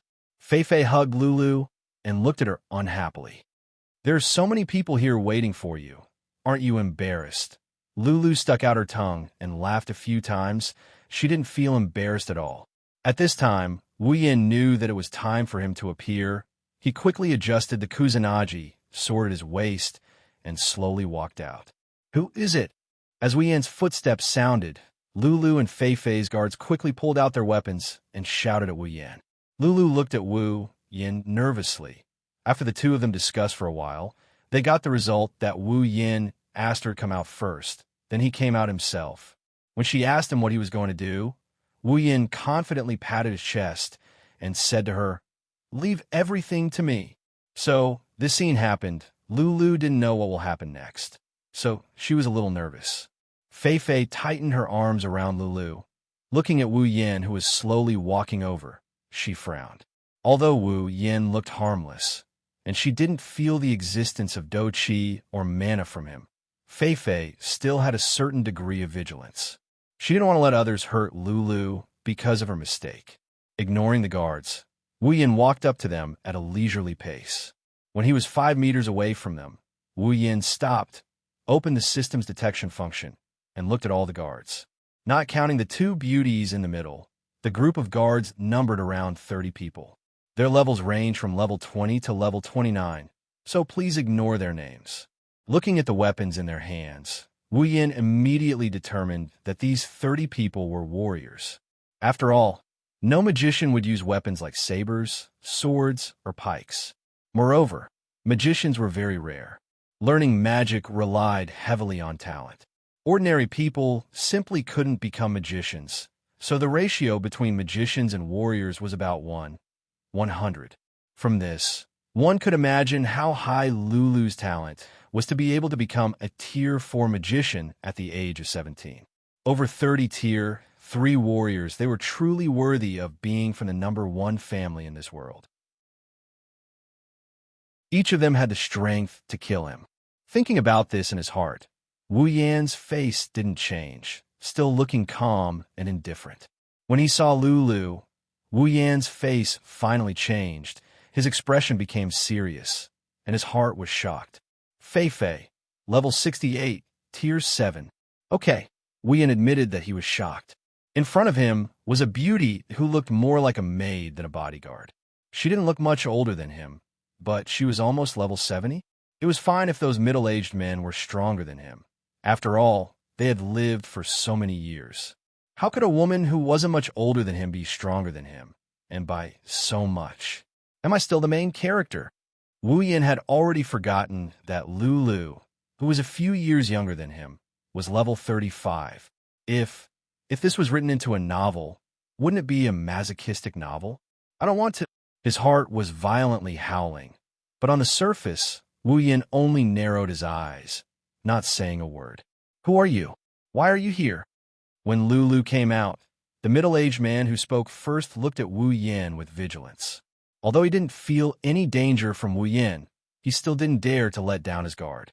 Under the hostile gaze of everyone, Wu Yan hurriedly collected his emotions, then looked at the middle-aged man indifferently, slightly smiled, and a light voice slowly spread among the crowd.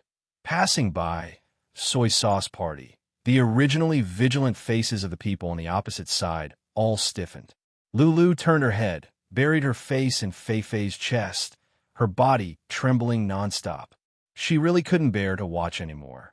If she watched any longer, she wouldn't be able to hold back her laughter. Fei Fei also had a calm expression.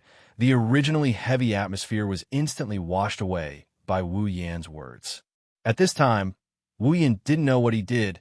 He looked at the people on the opposite side with a puzzled expression. Were they intimidated by my domineering aura?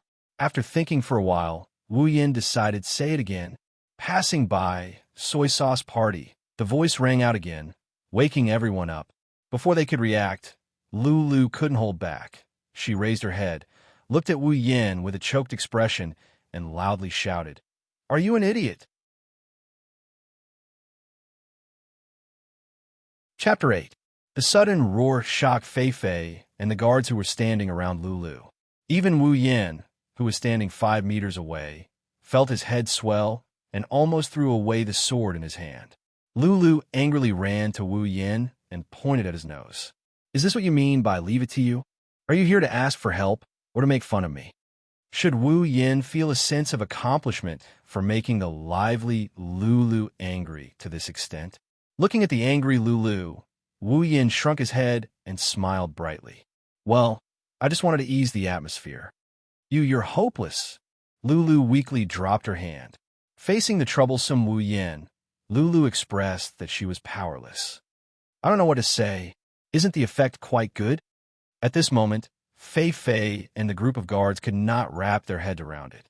It seems that this man is quite familiar with Lulu. But if they are acquaintances, why didn't they greet each other in the beginning? Fei Fei thought more. As Lulu's guardian and bodyguard, Fei Fei knew that Lulu has never made friends with people of different surnames. Even if they have friends with the same surname, there aren't many of them. Where did this person come from? I've never heard of Lulu having such a friend. Also, when did she start making friends with people of different surnames? Why didn't I know? Moreover, it seems that he wants to hide the fact that they know each other. What is going on? Looking at Wu Yan and Lulu, who were still fooling around not far away, Fei Fei's questions almost broke through the sky. Excuse me, you are? Fei Fei felt that it was better to ask. The two who were fooling around were stunned when they heard Fei Fei's voice. After reacting, Lulu realized a very serious problem. "All right, what's your name?" "I still don't know your name." Wu Yan only felt that a nerve in his head was broken. This half-natural girl really makes people speechless. You don't know my name until now. Fei Fei was even more confused. Doesn't he look familiar? This acquaintance who doesn't even know his name. What kind of friendship is this? Helplessly shaking his head, Wu Yin waved at Fei Fei and said with a smile, "My name is Wu Yin. Hello, beautiful." "Oh, so your name is Wu Yin." This half-natural girl suddenly realized something. "Mr. Wu Yin, hello, my name is Fei Fei." Seeing that Wu Yin doesn't seem to be a bad person, Fei Fei also relaxed. However, the doubts in her heart still haven't been resolved. "Excuse me, do you know my family's Lulu?" Hearing Fei Fei's words, Wu Yin and Lulu looked at each other. After a moment of silence, they said in unison, "We don't know her." Fei Fei's eyebrows jumped. Looking at the two who have an unusual tacit understanding, she forced a smile. Is that so? Then you are here too? It seems that in Fei Fei's heart, Wu Yin is looking for Lulu. Wu Yin strangely scratched his head. What should I say? Should I tell her that I don't know the way out of the behemoth forest, so I came to ask for guidance? This seems a bit embarrassing. In fact, Lulu really wants to tell him that he is already very embarrassing, helplessly spreading out his hands. Wu Yin can only say, "Actually, I am just passing by." Fei Fei doesn't know what to say. Logically speaking, if the other party doesn't want to say it, she can't force him. If Wu Yin is an irrelevant person, she can just ignore him. However, no matter how she looks at it, he seems to know Lulu. For a moment, even the smart and capable Fei Fei is at a loss of what to do with Wu Yan's shamelessness. The guard behind him also looked at each other. If someone came to cause trouble, they would have already sent the person out of sight with their swords. However, in this situation, they really don't have the right to say anything. Moreover, after seeing Wu Yan's performance, they don't have the strength to intervene. The situation became a bit awkward for a moment. Wu Yan can only laugh dryly. Who asked him to be so frivolous? Then, "Mr. Wu Yin, what do you plan to do next?" After thinking for a while, Fei Fei can only say this.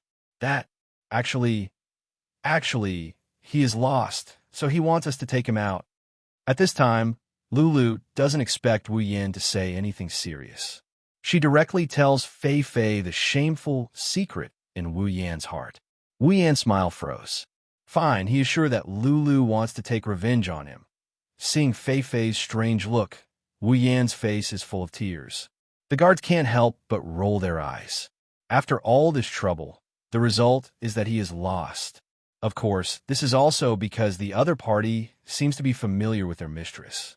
Otherwise, if a stranger came to make a fool of himself, his ending would be similar to the magical beast corpse they put aside. Wait, didn't they say that they don't know each other?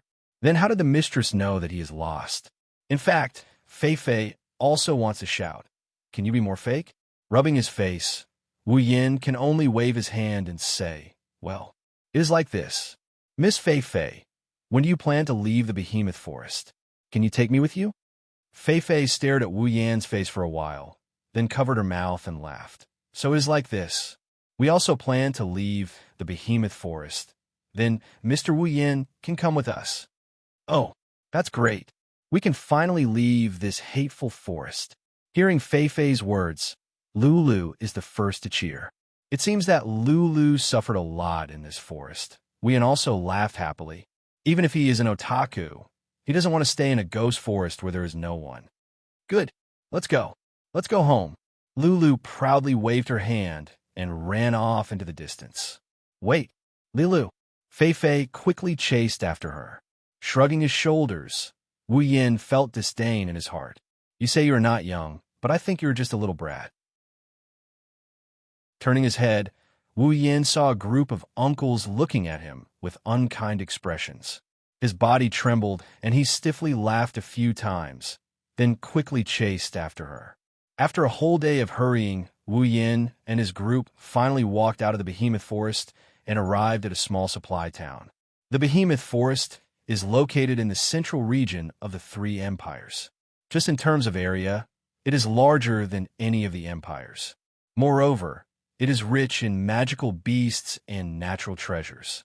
It is also the only place in the Spalier world where magical beasts can live. Whether it is the body of a magical beast or its magic crystal, they're all very valuable items. Naturally, it attracts the hearts of countless powerhouses and mercenaries. Therefore, in every empire, there's a town that is specially used to supply supplies. It is located in the area closest to the behemoth forest. Wuyan is actually really lucky. The place he is at is actually the border of the behemoth forest. Therefore, the magical beasts he encountered in this month were only rank 1 or 2 small magical beasts. The highest he encountered was that level 20 death wolf. If he went deeper, he would be in trouble. Fei said that in the depths of the behemoth forest, there are rank 8 or 9 magical beasts. In the centermost area, there are even demigod magical beasts that can transform into human form. After listening to Fei's explanation, Wuyan knew how lucky he was. Fortunately, when he first transmigrated, he had transmigrated at the border of the behemoth forest. Otherwise, not to mention the rank 8 or even rank 9 magical beasts in the depths of the behemoth forest that Fei said, even a rank 3 or 4 magical beast would be able to send Wuyan back to his hometown. Even Fei and the rest only went a little deeper at the border. They didn't dare to go too deep. And from Fei, Wuyan also learned about Lulu's training objective this time. 10 rank 4 magical beasts. Looking at the shiny 10 rank 4 magical crystals and some unlucky rank 2 or 3 magical crystals that were conveniently killed, Wuyan looked at the sky, speechless. According to the system's notification, the magical crystals that Lulu obtained after a week of training were equivalent to the points that he earned after a month of hard work. Of course, this also included the dismembered corpses of the magical beasts that were carried by the guards. After the group entered the supply town and walked on the streets, Wuyan felt that the buildings and people's clothes were very out of place. If not for Lulu and the rest walking in front, Wuyan would have thought that he had transmigrated to the fairy's tale world. "What are you looking at?" Pulled back by Lulu's voice, Wuyan turned around and saw Lulu curiously looking in the direction he was looking at. Wuyan rolled his eyes. "I say, Lulu, can't you restrain your curiosity a little?" God knows how many times Wuyan was harmed by Lulu's curiosity during this long journey. If it weren't for the fact that Lulu was beside him, he might have even been asked about the color of his underwear by Lulu. "But I'm just curious," Tutu muttered. Lulu almost put an oil bottle in her mouth. Glancing at Lulu, who was like a cat, Wuyan said helplessly, "Lulu, you're curious even when I'm looking at the street? I'm just curious about what boys pay attention to. I've never made a boyfriend before." Lulu reached out 2 little fingers and kept touching them with an aggrieved expression. Wuyan rubbed his forehead with one hand and sighed at the sky. "It's really easy for people to mistake you for a mountain barbarian." Lulu looked up and giggled. "Mountain barbarian? Isn't that you?" Wuyan's heart stopped. He wanted to cry, but had no tears. "Fine, I'm the one who's asking for trouble. That's why I call myself a mountain barbarian. Why didn't I call myself a noble who came out to train?" Wuyan seems to have forgotten that the nobles who are training are right beside him. "Fine, I'm a mountain barbarian. Little princess, shouldn't you tell me where to go next?" Lulu tilted her head cutely and puffed out her cheeks. Wuyan couldn't help but want to pinch her cheeks. Fei said we'll find a hotel to rest for a day and take the airship home tomorrow. Wuyan stopped and looked at Lulu expressionlessly. "What did you say?" "Take what?" "Say it again." "Airship. It's a large flying machine made with alchemy. It uses mana as fuel to achieve fast flight. Once you take the airship, a month's journey can be shortened to a few days. Isn't it amazing? At the town's floating plaza, as long as you pay the fee, you could take the airship. You could go anywhere you want. Too bad you can only go within the Ailu Empire." "Is that so? Then, is the airship made by a magic guild called Cyan Pegasus?" Wuyan felt like he should try to find Naz or something. Cyan Pegasus Magic Guild? I've only heard of Mercenary Union, Magic Guild, and Alchemist Union. I've never heard of Cyan Pegasus Magic Guild, although the name sounds pretty good. "All right, why did you bring it up?" Wuyan laughed dryly. "Well, don't mind the details. What matters is the number 9. All right, Hurry up and catch up with Fei Fei and the others. They're almost gone. Wu Yan interrupted Lulu when he saw that she was about to say something else. Then, he took big strides and ran up to her. What's 9? Hey, wait for me. Lulu stomped her foot angrily. She ignored the countless gazes her cute appearance attracted and chased after Wu Yan.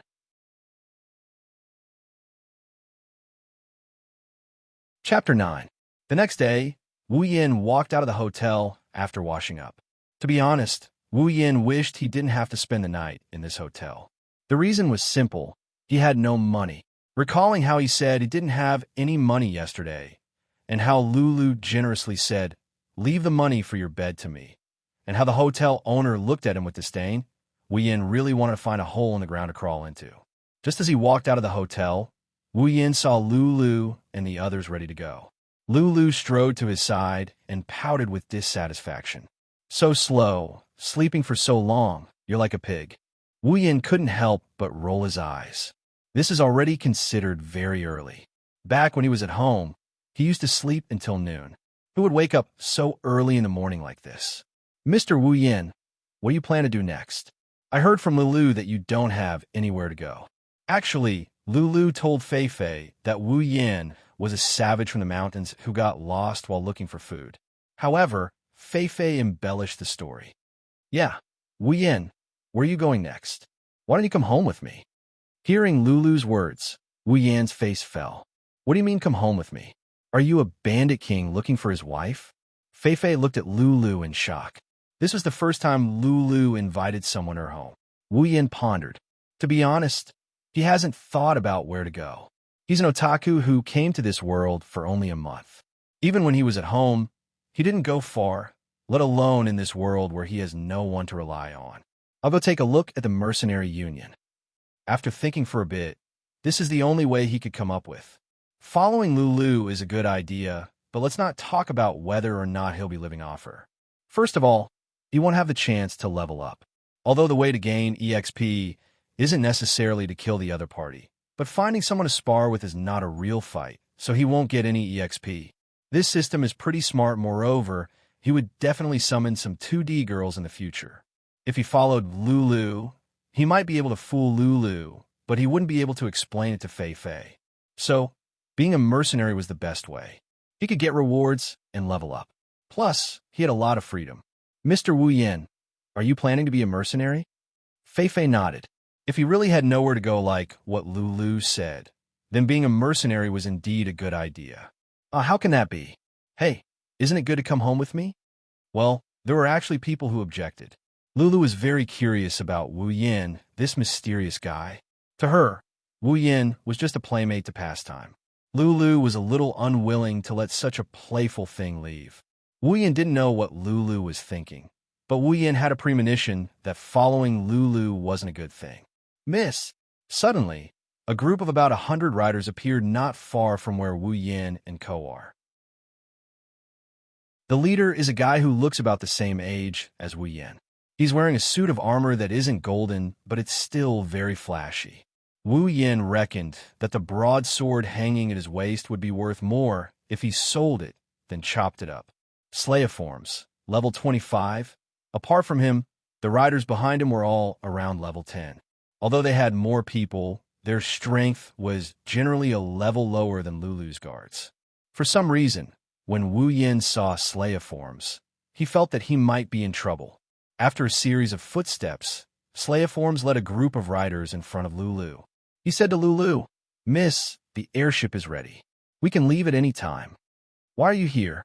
Lulu said with a bit of dissatisfaction.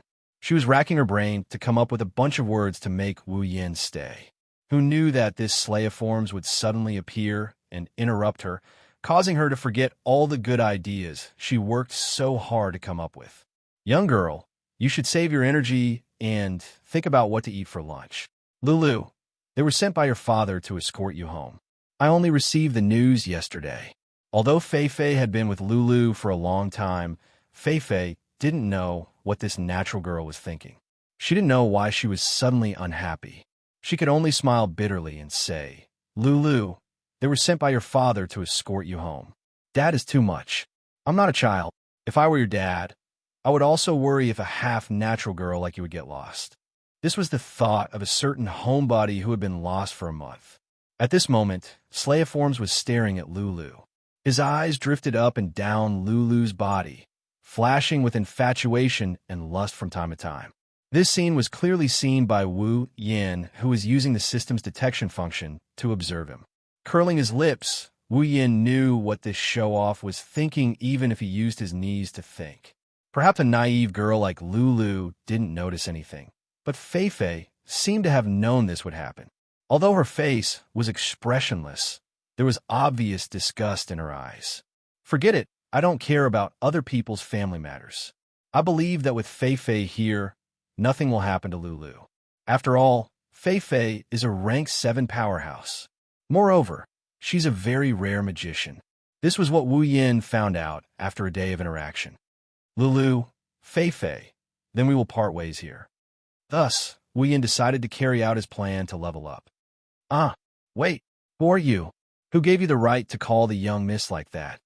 As if only now noticing Wu Yin, Slayiforms looked at Wu Yin with a frown. He arrogantly shouted at Wu Yin. Wu Yin sighed in his heart.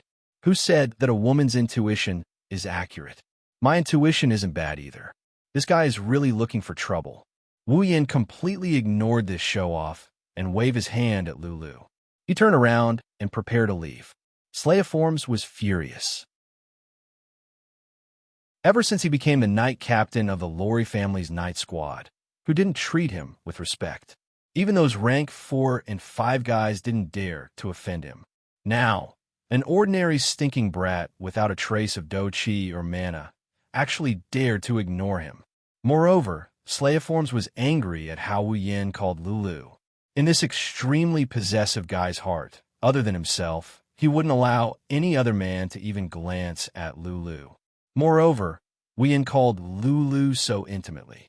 This caused Slayiforms' anger and jealousy to surge. With a clang, Slayiforms unsheathed his night sword. Without using do chi, he slashed toward Wu Yan's back. This sudden scene caused everyone to be stunned. Even Fei Fei didn't think that Slayiforms would suddenly attack. By the time she reacted, it was already a bit too late. Wu Yan's eyes flashed with a cold light. He didn't expect that all he did was call out to Lulu and ignore him in passing, and then he drew his sword and attacked. Moreover, listening to the whistling sound of the wind behind him, he didn't show any mercy at all and wanted to kill him. This Slayiforms, not to mention not using do chi. Even if he did, he would at most be level 25. Although Wu Yin was only level 18 and was almost a level lower than him, he wasn't completely powerless. When he was level 15, he was able to solo a monster that was 5 levels higher than him. Even if Slayiforms used do chi, he was able to solo a monster that was 7 levels higher than him. Why would he be afraid? Now, Slayiforms didn't use do chi and even used a sword in front of him who had mastered sword mastery. He was really looking for death.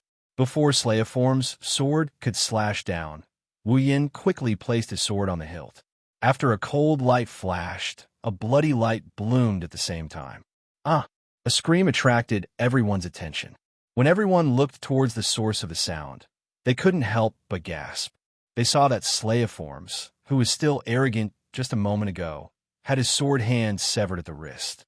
Fresh blood flowed out continuously. Slayiforms kept howling, holding his severed hand and rolling on the ground. Captain, the cavalry brought by Slayiforms were all shocked. At the same time, they pulled out their knight sword from their waists and aimed at Wu Yin, planning to surround him and beat him up. Stop! Fei Fei coldly shouted. Following the shout, a large amount of magic enveloped everyone present, causing everyone, including Wu Yin, to tremble. Wu Yin, are you okay? Lulu ran to Wu Yin with a worried face. Her heart was full of guilt. Her own people almost killed her own friend. How could this kind girl not blame herself? Although he only knew Lulu for a few days, Wu Yin still knew a little about this girl's temperament. Perhaps because he saw Lulu's self-blame, Wu Yin found it funny and knocked her head. His heart was moved. In any case, he only knew Lulu for a few days. Although it wasn't his fault, Lulu still cared about his safety after he killed her people. This proved that this girl was worthy of Wu Yan's deep friendship. What could happen to me? But Lulu, the people in your family don't seem to be very good at disciplining people. Although he said this, Wu Yan's face didn't have the slightest hint of blame. After all, the one in the wrong was Slayiforms, not Lulu. So sorry. Lulu covered her forehead and said with an aggrieved face. Wu Yan almost fell over from her cuteness. Fei saw this scene and was slightly relieved. Fortunately, it seemed that Mr. Wu Yan didn't mean to blame Lulu. Otherwise, with Lulu's kind personality, she would definitely feel guilty for the rest of her life. Mr. Wu Yan, I'm really sorry. I will definitely take care of this matter. Fei said seriously to Wu Yan. In fact, she had long wanted to get rid of these people who had bad intentions towards Lulu. She just couldn't find an excuse. Now was the right time. Wu Yan nodded. To be honest, he really didn't take this matter to heart. If it was in the past, let alone killing people, he wouldn't even dare to cut people's hair. However, after a month of fighting in the behemoth forest, Wu Yan's heart had hardened a lot. Since the other party wanted to kill him, there was no need for him to be polite. According to Wu Yan's words, it was already good enough that he didn't chop him to death. Moreover, this time, the other party had provoked him with hostility. This allowed Wu Yan to happily rise to level 20 and reach tier 3. Such a simple battle. Wu Yan's mood was unimaginably good. Looking at Lulu, who lowered her head and didn't dare to look at him, Wu Yan patted her head and said, "All right, Lulu, isn't it just a slime? I didn't take it to heart, so don't blame yourself." Really? Lulu looked at Wu Yan pitifully. Helpless, Wu Yan could only nod again. Only then did Lulu smile. "All right, I have to go. If there's a chance, I'll look for you," Wu Yan said to Lulu as he took 2 steps back and sheathed his sword. Then, "All right, you can't go back on your words," Lulu said reluctantly as she handed her home address to Wu Yan. Wu Yan smiled and nodded. He also nodded at Fei and then walked towards the mercenary union. As for that slime, well, according to the usual practice, just ignore it. Chapter 10. Wu Yan was walking on the street with a list in his hand. On it was the estimated value of various magical beast parts and rare treasures from the behemoth forest. How could one not have enough money to travel in this world? Leveling up was important, but earning money was also the most important thing. But Wu Yan was new here and didn't know what the market was like. If something that was originally worth 1 gold coin was sold for 10 gold coins, wouldn't that be a huge loss? So Wu Yan asked Fei for this list. Wu Yan walked aimlessly while flipping through the list in his hand. On this list, not only did it have the value of magical beast parts and rare treasures, it also had the value of equipment. But here, people called equipment armaments. Other than the normal weapons used by ordinary warriors, any equipment that added a bit of strength was called armaments. According to the different effects and power of the armaments, they were divided into 5 levels. They were common armaments, rare armaments, gold armaments, legendary armaments, and the strongest mythical armaments. And his D-grade Kusanagi sword was equivalent to a common armaments. Don't think that just because it had the word common, it meant that common armaments were cheap. The so-called common armaments didn't mean that everyone in the world had one. Common armaments meant that most warriors and magicians could only use this level of armaments, so it was called common armaments. Ordinary warriors and magicians, if they had good conditions, would have a common armaments. If they didn't have good conditions, they would only be able to wear a common armaments when they reached the 5th or 6th rank. Only warriors and magicians above the 7th rank could have a rare armaments. For example, Fei had a rare armaments. Of course, for the only daughter of a large family like Lulu, even if she was only at the 4th rank, she also had a rare armaments. This was a gift from her father for her coming-of-age ceremony at the age of 16. Before that, Lulu had always been using common armaments. As for gold armaments, ordinary people of the 7th rank couldn't possibly have one. Of course, there were exceptions. Gold armaments were usually owned by powerhouses of the 8th or 9th rank. For example, Lulu's grandfather, the previous head of the lowly family, a powerhouse of the 9th rank, used a gold armament. As for legendary armaments, in the entire Spalier world, there were less than 10 of them that had been passed down, and their whereabouts were unknown.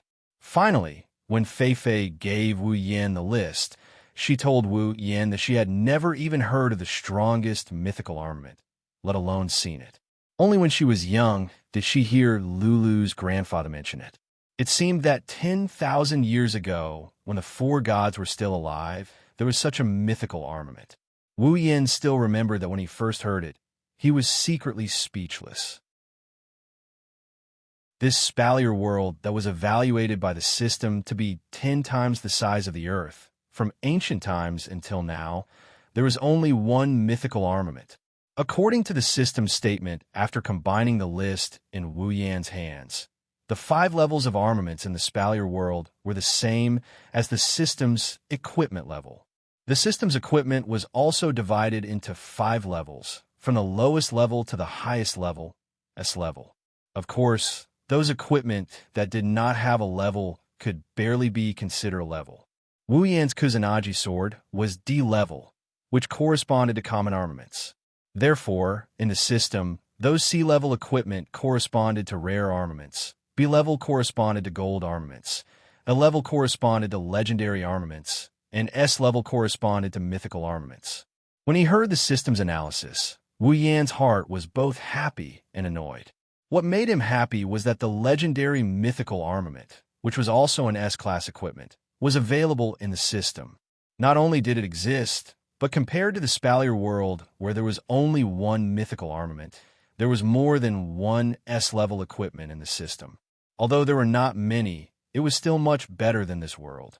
And the annoyance was that Wu Yin could only look at it happily because Wu Yin had seen that the cheapest S-level equipment cost 1 million equipment points.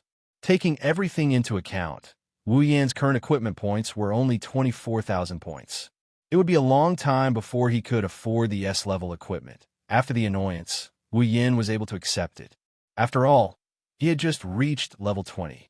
In this world's standards, he had just reached Tier 3. To have a common armament at Tier 3 was already very good. Otherwise, Wu Yin wouldn't have killed that damn wolf with the Kusanagi sword in Kendo Mastery. Even that slime could only hold a knight sword. He didn't even have a common armament. He was the captain of the Ailu Empire's #1 family. Although he was only Tier 3, even he didn't have a common armament. One could imagine how precious the armaments in this world were. Originally, he wanted to exchange it for AC rank armament, but he gave up on that idea. Rare armaments are usually owned by Tier 7 and above. If a mere Tier 3 warrior like him has a rare armament, I think those Tier 7 who are still troubled by the lack of a rare armament wouldn't mind robbing him for a bit. Flipping to the last page of the list, Wu Yin understood the market price of this world. At least he wouldn't suffer a loss. But whether or not he would suffer a loss was a matter for later. Right now, Wu Yin didn't have a single cent on him. Without money, even if he wanted to suffer a loss, he couldn't. Even the cost of his hotel room was paid for by Lulu. This was the shame of his life. Wu Yin would never forget it. That's why Wu Yin wanted to become a mercenary as soon as possible. He wanted to earn money through mercenary missions. Although Wu Yin could also resell the items he exchanged from the system to earn money, there were some things that could be exchanged with points rather than gold. Wu Yin could exchange for items from the system and sell them. For example, Wu Yin's Kusanagi sword was worth 3,000 points, but if he auctioned it off, he could earn tens of thousands of gold. On the other hand, doing mercenary quests would allow him to kill monsters from time to time, level up, and then complete the quests and get the bounty. Leveling up and farming money at the same time, so he still wants to do quests to enrich his strength and wallet. After arriving at the mercenary union, Wu Yin pushed open the door and walked in. Suddenly, he was greeted by a loud noise, shaking Wu Yin. He saw that in the mercenary union, the mercenaries were divided into several groups, big and small. Big and small tables were put together, eating and drinking. These mercenaries were either celebrating after completing a mission or preparing to set off for another mission. Of course, there were also some mercenaries who were chatting idly. After all, there were both young and old mercenaries, and there were also some who were of all kinds of moral conduct. as expected of the legendary mercenary union in the novel world. It's not simple. Now, Wu Yin finally knew that this mercenary union was not ordinary. At least, the soundproofing was really good. At least, when he was outside, he didn't hear a single sound. Who knew that it would be so noisy inside? Looking at this place that was more like a bar than a union, Wu Yin curled his lips and walked to the desk. Is there anything I can help you with? The person in charge of the office was a pretty girl. When she saw Wu Yin walk over, she immediately put on a formal smile and said to Wu Yin, I want to become a mercenary. What kind of procedures do I have to go through? Although the girl's smile was cute, it was nothing compared to Lulu and Fei Fei. Moreover, Wu Yin also emphasized that he was cuter, so he didn't beat around the bush and said straightforwardly, Okay, I understand. If you want to become a mercenary, you must first have the strength of at least rank 1. May I ask if you? I'm already rank 1. Not only rank 1, I'm already rank 3. Of course, Wu Yin didn't say the last sentence. In that case, please fill in this form and pay 2 silver coins. That's all. After handing the form to Wu Yin, she looked at Wu Yin with a smile. Wu Yin could see that the word pay was written on her face. Speechlessly rolling his eyes, Wu Yin took out a magic crystal and put it on the desk. He said to her, Can I pay with a magic crystal? When she saw the magic crystal, the girl's smile became wider. After Wu Yin finished speaking, she said, but if you want to pay with a magic crystal, we won't give you the rest. Wu Yin raised his eyebrows. Damn, is this the legendary passive no change? The magic crystal that Wu Yin took out may only be a tier 1 magic crystal, but it's still worth 100 gold coins. If it wasn't for that shameful lodging last night, in order to not repeat the same mistake, he wouldn't even be able to pay for the paperwork if he didn't steal this magic crystal from that side character Slime after that shameful night's lodging. But what could he do? Who told him to be poor? A penny stumped a hero. Just a moment ago, he was still trying to understand the market price so that he wouldn't be cheated. Who would have thought that in the blink of an eye, there would be a pit that he had no choice but to jump into? 100 gold coins, pure gold. If he sold in his world, he would have at least 100,000 celestial coins. Well, that's it. Try to look calm. Wu Yin handed in the form and took back a mercenary badge with the word D on it. Then, he left the desk without looking back. Near the door was the mission panel that gave out mercenary missions. There was also a girl there. She was similar to the girl in charge of the office. She looked quite delicate. Glancing at the mission panel, Wu Yin touched his chin. What kind of mission should he do? The missions on the panel ranged from S to D. As long as he was alive to complete them, they wouldn't be afraid of him not taking them. Help me register the missions Red Honey, Giant Cow Fur, and Rainbow Dew. After a while, Wu Yin said to the girl sitting next to the mission panel, Okay, please wait a moment. Just as Wu Yin finished registering the missions, a voice passed through Wu Yin's ears and directly into his mind. Mercenary Mission, C rank. Mission 1. Obtain 10 red-tailed giant bees honey mission reward. 5,000 equipment points, 5,000 item points, 3,000 ability points, 3,000 summoning points. Mission 2. Kill the giant hairy bull and obtain 10 pieces of giant hairy bull pelt. Mission reward. 5,000 equipment points, 5,000 item points, 3,000 ability points, 3,000 summoning points. Mission 3. Collect 1 liter of rainbow, do mission reward. 5,000 equipment points, 5,000 item points, 3,000 ability points, 3,000 summoning points. The 3 missions in a row made Wu Yin stunned. Why is the system's mission the same as the mercenary mission I accepted? Could it be that the system and mercenary missions can be completed at the same time? Okay, he admits that he's pleasantly surprised. This way he has a fixed method of farming points. Killing demonic beasts is also a fixed method of farming points, but killing demonic beasts only gives him item points and ability points. Although he's not lacking in equipment points at the moment, who wouldn't want points delivered to their doorstep? The most important thing is the summoning points. This is the key to summoning the 2D girls. Originally, Wu Yin was a bit depressed after being cheated of 100 gold coins, but in the blink of an eye, he was all smiles. Feelings. Your mood will be adjusted according to the number. After leaving the mercenary union, Wu Yin directly ran towards the behemoth forest. Chapter 11. Ding. Congratulations on leveling up. Current level, 28. Wu Yan's tired body shook a little. Then he became energetic again. This familiar feeling made Wu Yan reluctant to leave, not only because of the increase in strength, but also because it made his body feel very comfortable. Every time he leveled up, it was a pleasure. After cutting off a piece of meat from a rank 3 monster, Wu Yan waved his hand and turned it over to the system. After receiving some ability points and item points, Wu Yan sat down and started a fire to roast the meat.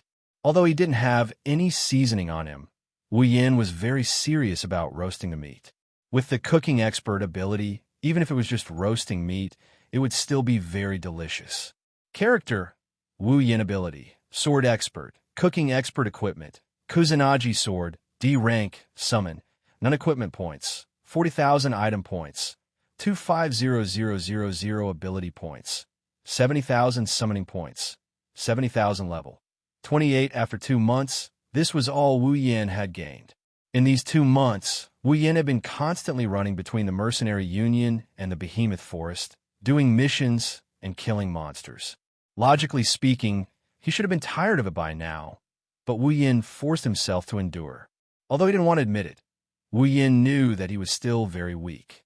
Ever since he came to this world, Wu Yan had met no one who was lower level than him. Although the explanation from others was that those who were weak didn't dare to come to the Behemoth Forest, Wu Yan didn't want to use this as an excuse. Even an evil slime that can only be used as a newbie monster to farm experience is higher in level than him. How can he not be shocked by this? Not to mention, he was only in this world for a month, and that slime was not much older than him. There was also Lulu, a 17-year-old genius girl. Without the word genius, she was still just a girl. But she was already level 35, a rank 4 magician. Also, those bodyguards were all at the 3rd rank. They were much stronger than him at that time. Even the trash cavalry brought by Slime had the strength of rank 2. At that time, I was only level 18, rank 2. The Lori family was one of the top forces in this world, the number 1 family in the Ailu Empire, one of the top 3 empires. They definitely wouldn't only have 1 cavalry and guards. This proved that there were many people stronger than him. Moreover, if there was a number 1 family, then there would be a number 2 family, a number 3 family. Even if they were weaker than the Lori family, they shouldn't be too far behind, right? After all, they were a big family in a big empire. Moreover, this was only 1 empire. The other 2 empires also had their own number 1 family and number 2 family. Most importantly, Fei Fei, the girl whose age Wu Yan found out, was only 24 years old. She was older than Wu Yan by 3 to 4 years, but she was already a rank 7 warrior. Even in the whole world, she was someone who could stand in front of others. All of this was cruelly telling Wu Yan that he was really weak. Although he didn't have any great ambition to dominate the world, Wu Yan was just an ordinary person before he transmigrated. What ambition could he have? However, Wu Yan wasn't someone who was willing to bow down to others. Wu Yan was very clear that in this world, strength was everything. Without strength, in this world where superhumans were everywhere, he could either be an ordinary person and live an ordinary life. In order not to offend warriors and mages who could kill him with 1 hand, he had to hide and guard against those powerful people every day. He had to live a well-behaved life and entrust his life to others. Even if he died, no one would care about an ordinary person. Or to control his own fate, to become stronger than anyone else. In this world, there was definitely more than 1 slime. The next person who wanted to kill him over a small matter, who knows what rank they would be? Rank 4? Rank 5? Rank 6? He could rely on Lulu and Fei Fei to avoid a disaster. But one day, even Fei Fei had no choice but to compromise. At that time, he could only be trampled on. Let's not talk about others, just Lulu. As the only daughter of a big family, if he wanted to continue being friends with her, he had to increase his strength. People from big families were very realistic. Perhaps Lulu didn't care, but her family definitely wouldn't want her to be friends with a weakling. They would only value people and then make a choice. There was also Fei Fei. She was a rank 7 magician. Although she looked very gentle, Wu Yin knew that if it weren't for Lulu, he might not even have the qualifications to talk to Fei Fei. It wasn't that Fei Fei was realistic, but in this world where strength was paramount, this kind of situation was just a common phenomenon. Would you chat with an ant that accidentally crawled by you? Who knows how to do it? Please tell me. In this world, without strength, one was an ant. Those who were strong, although not all of them, at least most of them wouldn't suddenly say that they wanted to be friends with a weakling. It was so cruel and realistic. Of course, there were exceptions for those who had special encounters. For example, Wu Yin had to go through the lake bath peeping incident to be able to talk to Lulu. If Wu Yin was just an ordinary adventurer at that time, when he passed by Lulu and Fei Fei, he might not even see their faces before he was persuaded to leave by Lulu's bodyguard. In order to not become people from two different worlds, in order to not be said, "What qualifications do you have?" by others, Wu Yin could only become stronger. In consideration of himself, in consideration of others, in order to not get a free lunch for no reason, Wu Yin could only become stronger. Therefore, in these days, besides drinking water, eating, sleeping, bathing, and hurrying, Wu Yin spent all his time leveling up. With the behemoth forest map that Fei Fei gave him, Wu Yin also knew where was safe and where was dangerous. Well, although he spent a lot of time at the beginning to understand that deceptive map, rising 9 levels in 2 months seemed very little. But in this world's terms, rising from a newly promoted Tier 3 warrior to a peak Tier 3 warrior who was about to break through to Tier 4 in 2 months. If this news were to spread out, it would definitely shock everyone to the point where their jaws would drop. It must be known that Lulu, this super genius, started cultivating at the age of 10. At the age of 11, she became a 2nd-rank magician. At the age of 13, she became a 3rd-rank magician. At the age of 16, she reached the 4th rank. From the 3rd rank to the 4th rank, Lulu spent 3 years. As for Fei Fei, it took her nearly 2 years to rise from the 3rd rank to the 4th rank. Moreover, while Wu Yin was increasing his strength, he could also earn points, which could be used as a versatile backup resource. Thus, Wu Yin was very satisfied. Raising the roasted meat that was shining with a golden light, Wu Yin smiled and prepared to reward his internal organs. Beep! Instance Dungeon System activated. Wu Yin's mouth, which was about to bite into the meat, remained in that position, stunned. Frowning, Wu Yin moved his chin back to its original position and asked in confusion, "Instance Dungeon? System, what is this Instance Dungeon?" User, after you have been in the Spalier world for 3 months and have survived, the Instance Dungeon system will be activated. User can choose the Instance Dungeon you like and increase your level and points through Instance Dungeon missions, Instance Dungeon time, Instance Dungeon resources, etc. Hearing this, Wu Yin could not help but feel happy. Increase level? Increase points? This is a good thing. Pulling open the system list that originally only had status, equipment, tools, ability, and summon, now had an additional Instance Dungeon option. Wu Yin did not say anything and directly opened the Instance Dungeon option. Suddenly, one Instance Dungeon after another appeared before Wu Yan's eyes, almost blinding Wu Yan's dog eyes. Wu Yin was very happy to find that in these Instance Dungeons, in addition to some that he did not understand and did not want to understand, there were also games and anime worlds. I can enter the world of anime? Wu Yin was in a daze and did not react for a long time until the barbecued meat in his hand began to turn cold and the bonfire began to extinguish. Only then did Wu Yin come back to his senses and his heart was filled with ecstasy. Is this the fantasy land of an otaku? System. Although I don't know where you came from, I am sincerely grateful to you, even though you always cheat me. Wu Yin, who was immersed in joy, began to excitedly flip through the Instance Dungeon list. However, he soon found a problem. System, why are these Instance Dungeon options grayed out? Wu Yin tried to select an Instance Dungeon, but nothing happened. This made Wu Yin puzzled. Could it be that I have to pay again? User, the Instance Dungeon selection requires a certain amount of payment, so I have to pay a fee. So it is like this. I knew it. Benefits do not fall from the sky. You have to fight for them. Of course, the user can also choose to enter the instance dungeon for free. However, the contents of the instance dungeon can only be randomly selected. Wu Yin, who was about to cry, suddenly swallowed back the words that were about to come out of his mouth. He could not help but feel suffocated, and his expression was quite ugly. Young man, it is not good to hold it in too much. Helplessly sighing, Wu Yin could only say, System, can I choose the type of instance dungeon? For example, I want to enter an anime-type instance dungeon and then randomly select the contents of the instance dungeon. What do you think of this? After a few seconds of silence, it seemed to be thinking. Of course, as long as this unscrupulous system can think, system regulations do not allow the user to reject this suggestion. Therefore, the system will make its own judgment. The system has decided to agree with the user's suggestion. This suggestion is approved. Wu Yin grinned and laughed loudly. System, hurry up and choose the instance dungeon. Wu Yin could not wait to enter the world of anime. Beep. Beginning to select the appropriate instance dungeon according to the user's strength state. Okay, system, you are really considerate.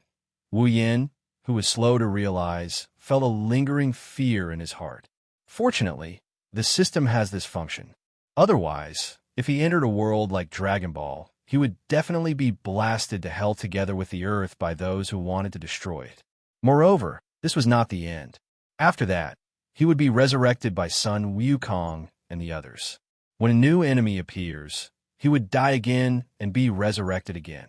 Following the system's voice, a glowing frame began to flash between the instance dungeon options in front of Wu Yin. After a while, it stopped on one of the instance dungeons. Then, the instance dungeon option lit up. Instance dungeon, Whirlwind Butler. Whirlwind Butler. Whirlwind Butler is good. Not only is the safety factor high, there are also some demons and ghosts to level up. For me, who is not even level 30, this is really suitable. Most importantly, Sir Chairman, oh Sir Chairman. Wu Yin laughed foolishly. His appearance was indescribably silly. Beep. Instance dungeon, Whirlwind Butler. Do you want to enter? Wu Yin was stunned. After reacting, he quickly shouted, Enter. The moment Wu Yin shouted enter, there was no sound, no strange phenomenon. Wu Yin suddenly disappeared, leaving behind only an extinguished bonfire.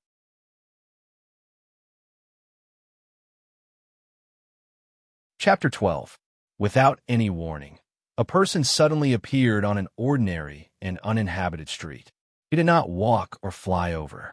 Instead, he truly appeared. It was as though he had grown out of thin air. He wore a white short-sleeved shirt and black denim trousers. A katana without a guard was tied to his waist. He had black hair and black eyes. In his hand was a tree branch. On the branch was a piece of cold barbecued meat. Instance dungeon. Whirlwind Butler instance dungeon quest. Clear. Quest 1. Enter the White Emperor College and become a student of the White Emperor College's high school. Quest reward. Equipment points, props points, ability points, summoning points, 1,000 each. Quest 2. Yet to be activated. Quest 3.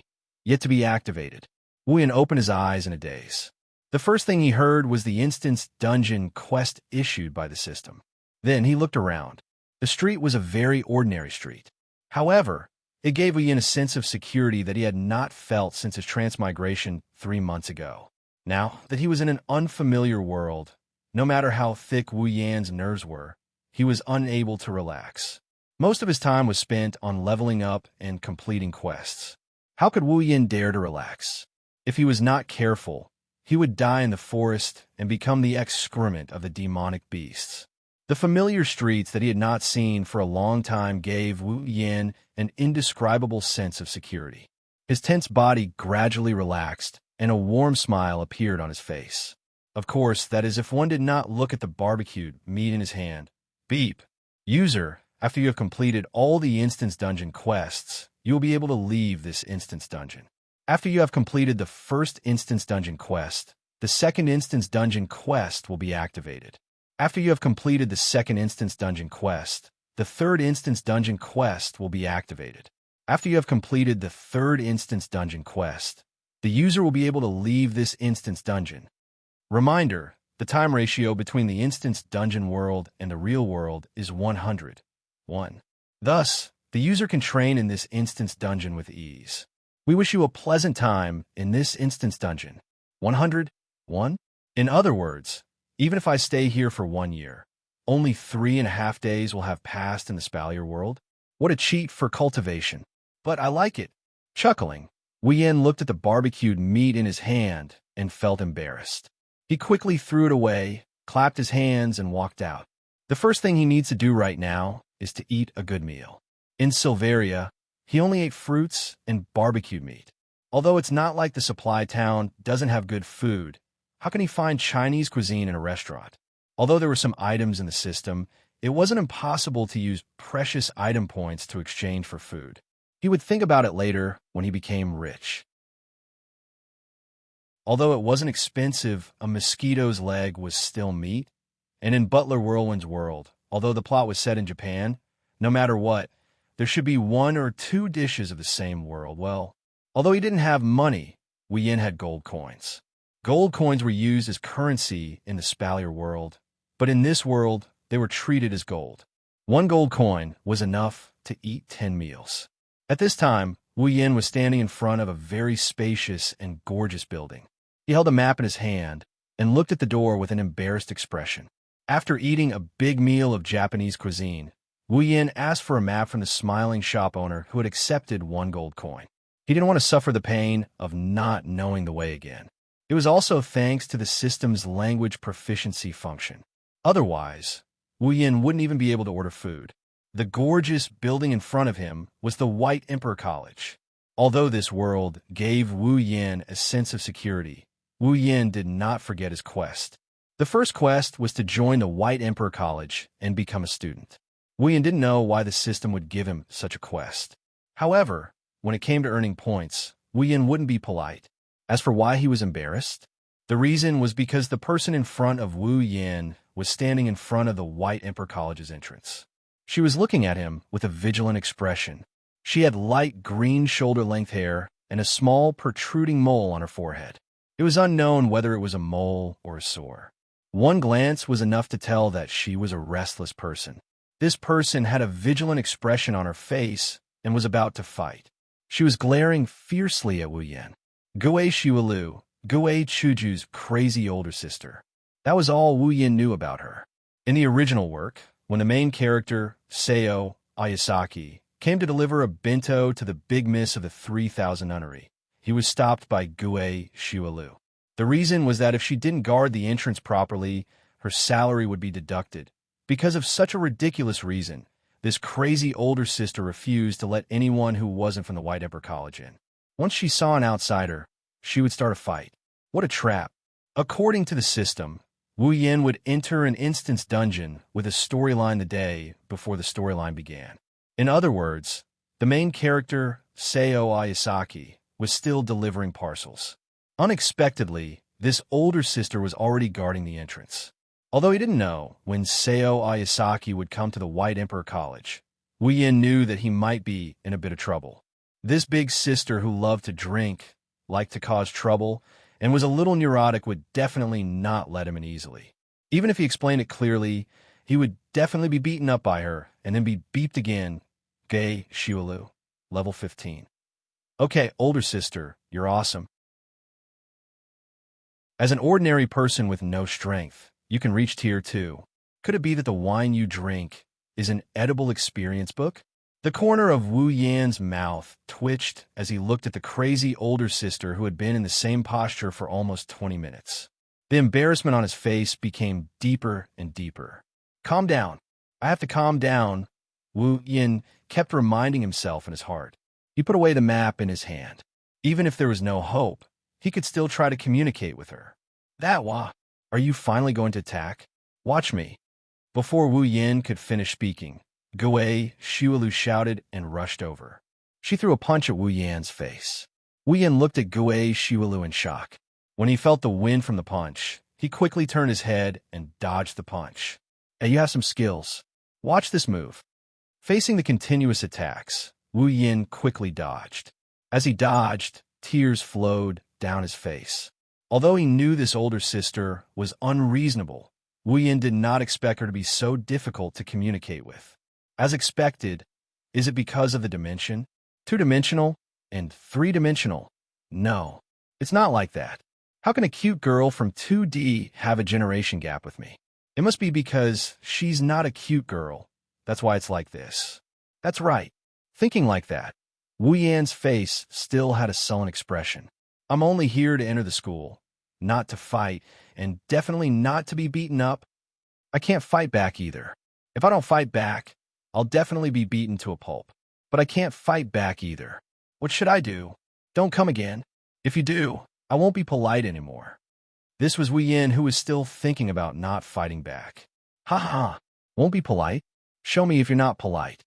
Wu Yin suspected that this older sister was not fighting for her salary.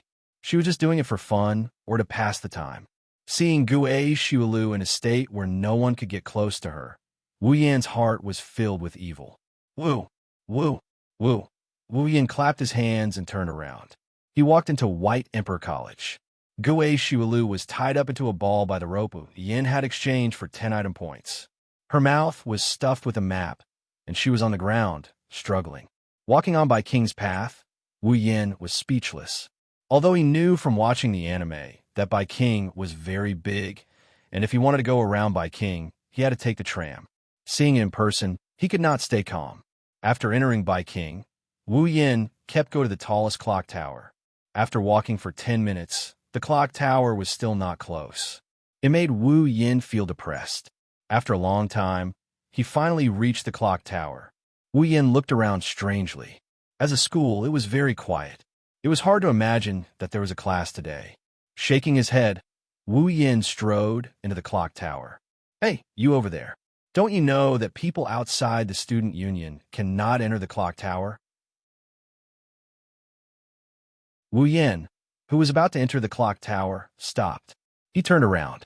Seeing who it was, Wu Yan's heart jumped. He could not help but scream.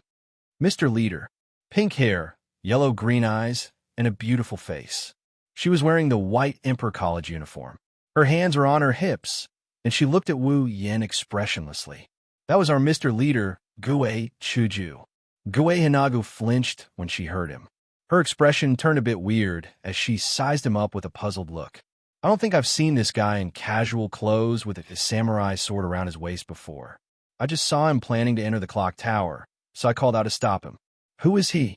And why is he calling me Mr. Leader? Although she did not know what was going on, Gue Chuju still nodded at him. No need. The two of them looked at each other with weird expressions. Wu Yin was speechless, and Gue Chuju was a little embarrassed. After all, the conversation just now sounded like a noble lady talking to a servant. Seeing Gue Chuju's embarrassed expression, Wu Yin found it funny. The excitement of meeting the legendary Mr. Leader for the first time slowly calmed down. Wu Yin started to look at Gue Chuju seriously. One has to say, as expected of Steward Whirlwind's #1 beauty. Compared to the Gue Hinajiku on the screen, the Gue Hinajiku standing in front of Wu Yin in real life is even prettier. The unique charm of a 2D beauty has been fully displayed by Kaishu-sama. Even if an outsider were to come here, they wouldn't think that a real 2D beauty would look out of place. And it's just that her chest is a little tragic. She's a 16 or 17-year-old girl. But it's okay. Flat breasts are also a rare resource. It's a cute point. It seems like the Mr. Leader has acrophobia. Well, this is also a cute point. Mr. Leader, I'm here to apply for admission. May I ask what kind of procedures do I need to go through? If he did not speak, the atmosphere would be so awkward that it could be twisted out of water. Since he had already met the beautiful Mr. Leader, he would have plenty of time to interact with her. Gue Chuju smiled embarrassedly. Then, she quickly straightened her face. Do you want to enter the White Emperor College? Although she did not know why he called her Mr. Leader and how he knew she was the student council president, Gue Chuju still answered Wu Yan's question out of politeness. It's not an ordinary difficulty to apply for admission. Wu Yan's face stiffened. At this moment, He remembered that if he wanted to apply for admission to the White Emperor College, he would have to score 65 points on the written test, although he did not know what 65 points meant to him. If he remembered correctly, in this world, 65 points would allow him to enter a first-rate university. 72 points would allow him to enter Tokyo University, let alone the fact that he had not read any books in this world. Even if he had, Wu Yin did not think that he, who could only enter a third-rate university back then, will be able to pass an international written test now. Fortunately, he was no longer the same person as before. Although his intelligence did not increase, Wu Yin still had a heaven-defying system. As long as he could exchange it for some abilities, passing a written test would not be a problem.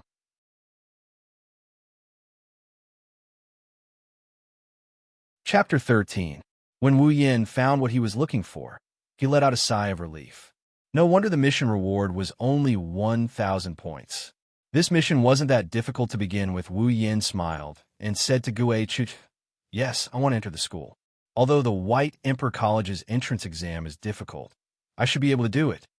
Gue Hinajiku furrowed her pretty eyebrows and told him in a serious tone, "Don't underestimate Hakwang Academy's entrance exam. If you want to enter, you have to score 65 points to pass. Only by passing can you enter Hakwang Academy. Are you sure you want to enter even with that?" "Yes, I am sure." Not only was he sure, but he was certain. If he relied on himself, he might not even score 10 points. However, he had the system. Seeing that Wu Yin didn't seem to care, Gue Chuju was puzzled. Was this guy really that powerful? He didn't look like an intellectual. He even carried a sword. He looked more like a delinquent. "Since you have decided, I will take you to the teachers and let them help you prepare for the written entrance exam." Although she looked very dignified, she was actually a kind-hearted little girl. She would spare no effort to help the people she just met. "Wait."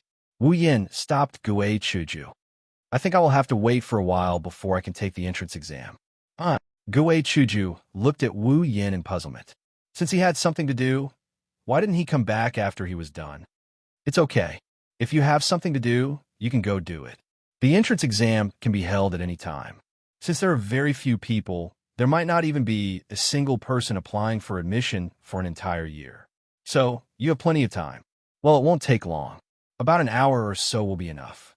However, there is something I need your help with." Wu Yin touched his nose. He could already imagine the strange look in Gue Chuju's eyes when he made his request. Gue Chuju chuckled and said to Wu Yin, "Is there anything I can help you with? No matter what, I'm still the president of this school's student council." Yes. I already know that you're the president. Furthermore, I already knew when you were born. There's no need to specially remind me." Complaining in his heart, Wu Yin said awkwardly, Can you please lend me your book?" Gue Chuju was stunned. Unexpectedly, she didn't look surprised.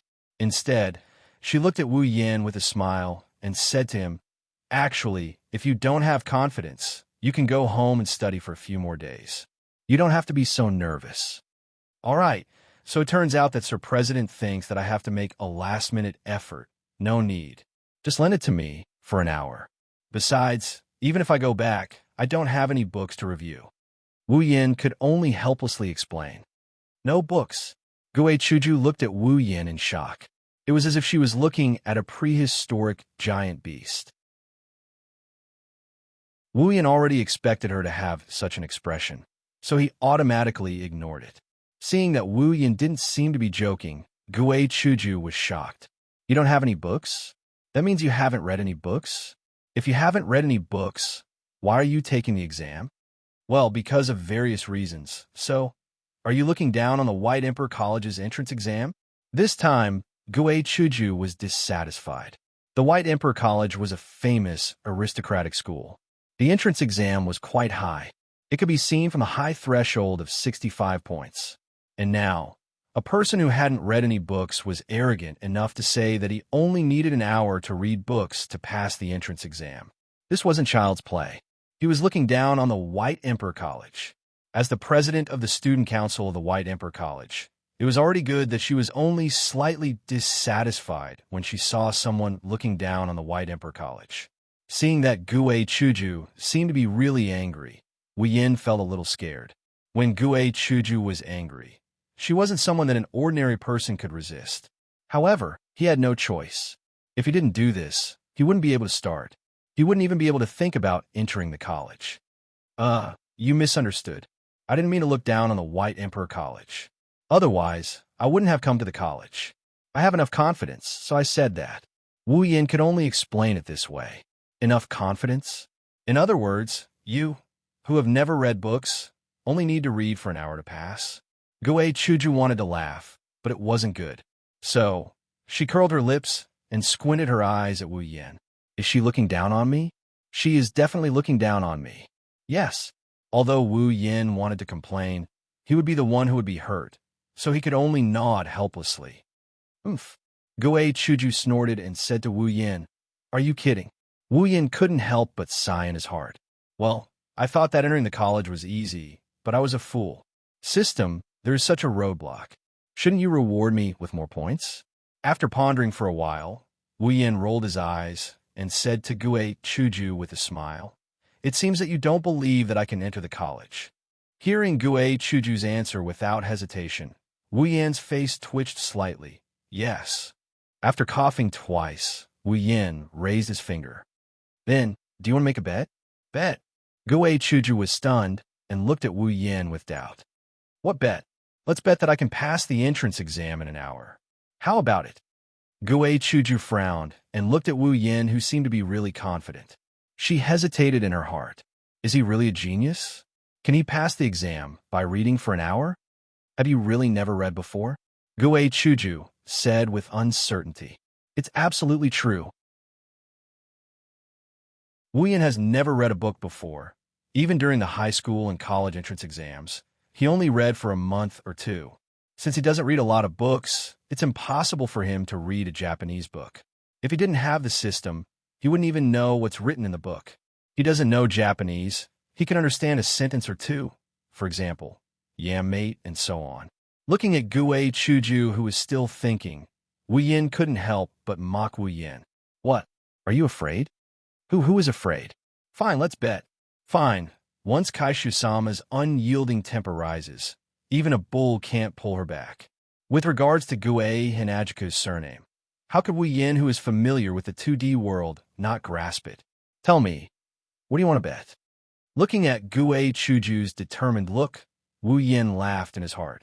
On the surface, fine, he is also laughing. I don't know either. How about this? The loser will listen to one of the conditions of the loser. How about it? Wu Yin's shameless thoughts are finally exposed. However, he must think that he is actually very pure. Okay, it's a deal. Just like that, the president jumped into the pit that she can't jump out of in her lifetime without hesitation. In the student council office, Guei Hinajika's office is currently occupied by an uninvited guest. Wu Yin is sitting on Guei Hinajika's seat as the student council president in a dignified manner. Guei Hinajiku is displeased, but she can't say anything about it. After all, she was the one who brought him here, and she was the one who told him to sit anywhere he wants. Here, these are all the books. After placing the last book in front of Wu Yin, Guei Chuju put her hands on her hips and said to Wu Yin, she has decided that for the next hour, she will keep an eye on him to prevent him from going back on his word. Looking at the books that aren't as thick as Tsi-Hai, but aren't too far off from it, Wu Yin's eyebrows jumped. No wonder Seo Ayasaki wants to study so hard in the original work. This White Emperor College is not something that ordinary people can study in. It is much more abnormal than the education system in China. If it is not for the system, Wu Yin might not be able to get out of this dungeon in his lifetime. Guei Che, level 18. After inquiring about the president's information, Wu Yin could not help but sigh. They are really two sisters. Both are ordinary people. One is level 15, and the other is level 18. Both are rank 2.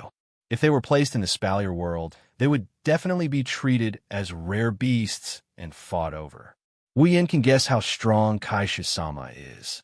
After all, in the original work, Guei Hinajiku is an existence that can slay demons by herself with a single sword. Wu Yin is impressed by her strength, but he isn't surprised by it. He opened the system list. Although he opened the system list in front of Guei Chuju, other than Wu Yin, no one could see the system list. Moreover, even if he does not use his hand to open it, he can use his mind to open the system list. Therefore, Wu Yin can be considered to be openly cheating.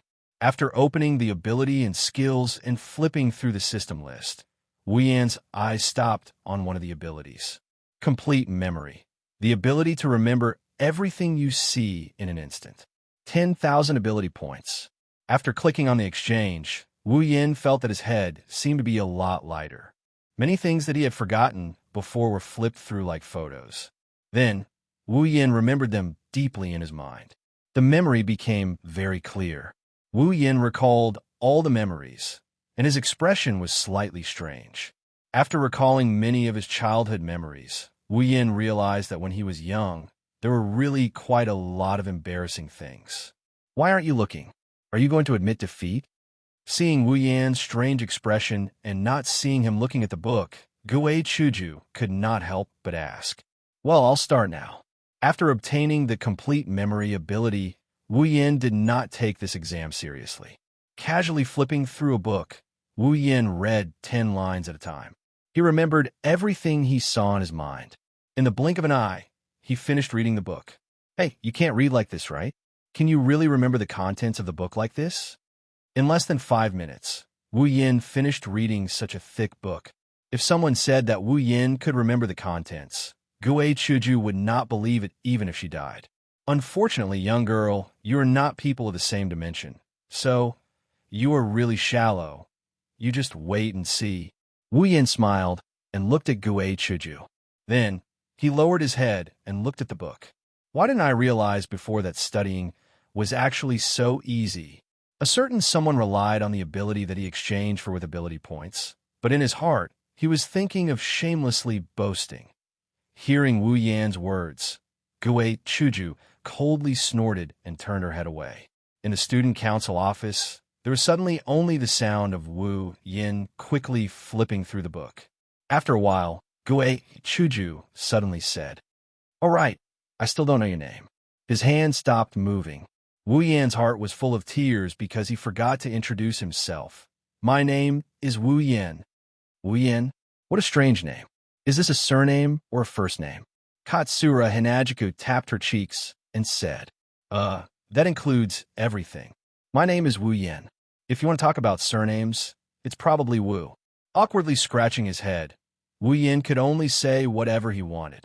Your surname is Wu Yin? That's really strange. A one-word surname.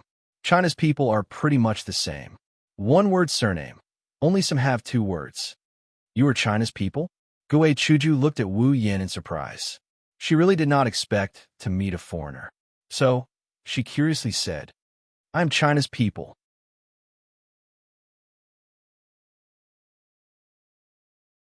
Chapter 14. Hey, Yin-kun. Hearing how Gei Hinajiku addressed him, Wu Yin Shi got stuck in his throat. Unable to move up or down, he almost choked to death. Although his eyes were still on the book, Wu Yan's movement of turning the book slowed down. Wu Yin said to Guei Chuju in a bad mood, You can just call me Wu Yin or Yin, but don't add the word June. We Chinese people are like this, so it sounds awkward. Oh, well, it seems so. I also heard that people in China call each other by their names. Then I'll just call you Yin, and you can just call me Chuju. Guei Chuju said to Wu Yin with a smile. At first, she was angry with Wu Yin, but now she had put all down. After a while, Guei Chuju only felt that the person in front of her was actually very easy to get along with. Wu Yin nodded nonchalantly. The two of them didn't realize that in Japan, calling each other by their names is something only people who are very familiar with each other would do. For example, a good friend who grew up together, a childhood sweetheart, or a couple and so on. But here, there were 2 people who had known each other for less than an hour and called each other by their names directly. After all, both of them were indifferent to the way they called each other. Wu Yin didn't care. After all, in his country, people called each other by their names directly, even if they were enemies.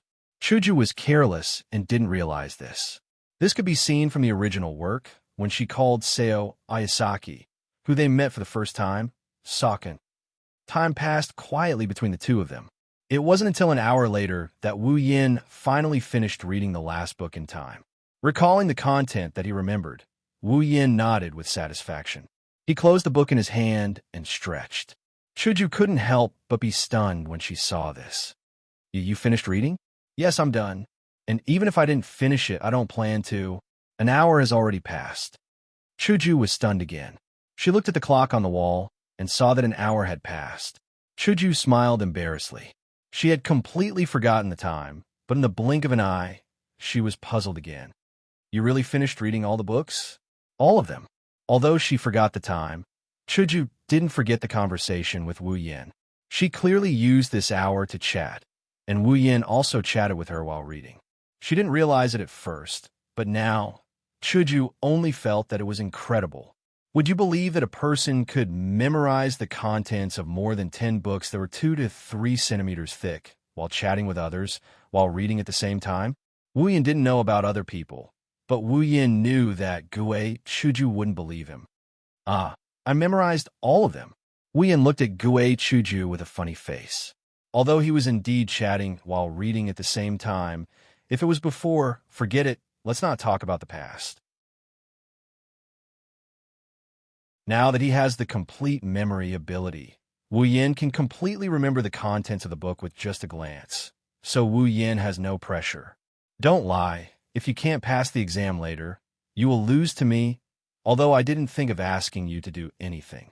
For chatting with Wu Yin to distract him from reading, Chuju felt a little embarrassed. She didn't notice it just now. If Wu Yin used this as an excuse, she would accept it. But Wu Yin said that he completed the task, which made Chuju suspicious. I know you don't believe it. The book is here. You can ask the questions, and you will know. Patting his chest, Wu Yin said with a face full of confidence. Curling her lips, Chuju picked up a book, flipped through a few pages, and asked a few questions. Then, she pretended to be disdainful, but she was a little shocked. For 5 minutes, Chuju kept asking questions in disguise, but they were all answered by Wu Yin. Gradually, Chuju's face began to become numb. Putting down the book, Chuju lowered her head in frustration. I lost. You haven't taken the exam yet, right? Why did you admit defeat?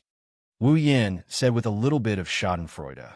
Not only because teasing a two-dimensional girl is very refreshing, but also because of the condition that Chuju lost to him. Turning her head with a little temper, Chuju said unwillingly, You remembered all of it. Can't you guess whether I passed the exam or not? Oh, now you believe I can pass the exam? I believe it. Who knows you're a genius? No, a pervert, to remember so much content in an hour. I really don't know what your brain is made of. Wu Yin said with a wry smile. What genius pervert? I just have a good memory. Is that a genius? Good memory? That's not just a little good. It's super good. It's explosive. You can almost break the world memory record. Isn't that perverted? Chuju rolled her eyes at Wu Yin, almost electrocuting Wu Yin. The charm of the president. There is no way to ignore it at that moment. Wu Yin could only spread his hands. Forget it. If you agree to bet, you must accept defeat. Tell me, what do you want me to do? Chuju stared at Wu Yin, making Wu Yin feel a lot of pressure. Although he wanted to ask the president to do this and that, Wu Yin was sure that if he dared to mention such a condition, the president would dare to cut him to death.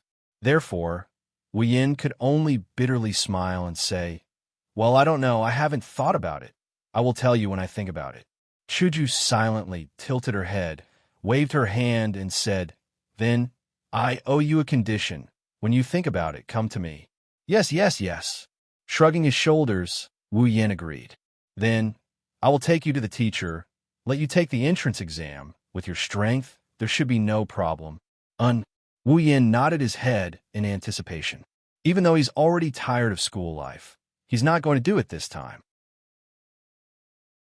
It's not just because of the mission, it's also because of the legendary Hakuo Academy.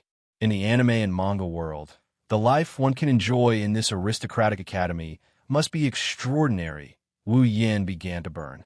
Seeing Wu Yin's expectant look, Chuju nodded with satisfaction, took him outside, and said with a smile, Then let's go. I will take you to the teacher. I will introduce her to you. She is my sister. Wu Yin's face stiffened. Oh no. I forgot about her. What's wrong? Wu Yin looked a little strange, so Chuju was puzzled. Helplessly rolling his eyes, Wu Yin said awkwardly, "If the teacher you're talking about is the big sister guarding the door, I think I've already seen her. There is no need to introduce her." Shuju suddenly remembered and said with a look of realization, "Yes, today is the big sister guarding the door. She should be at the door." Perhaps seeing the strange look in Wu Yan's eyes, Shuju couldn't help but ask, "What's wrong? Is there something wrong?" Twitching the corner of his mouth, Wu Yin looked at Hinajiku and put on a fake smile. How do I put this?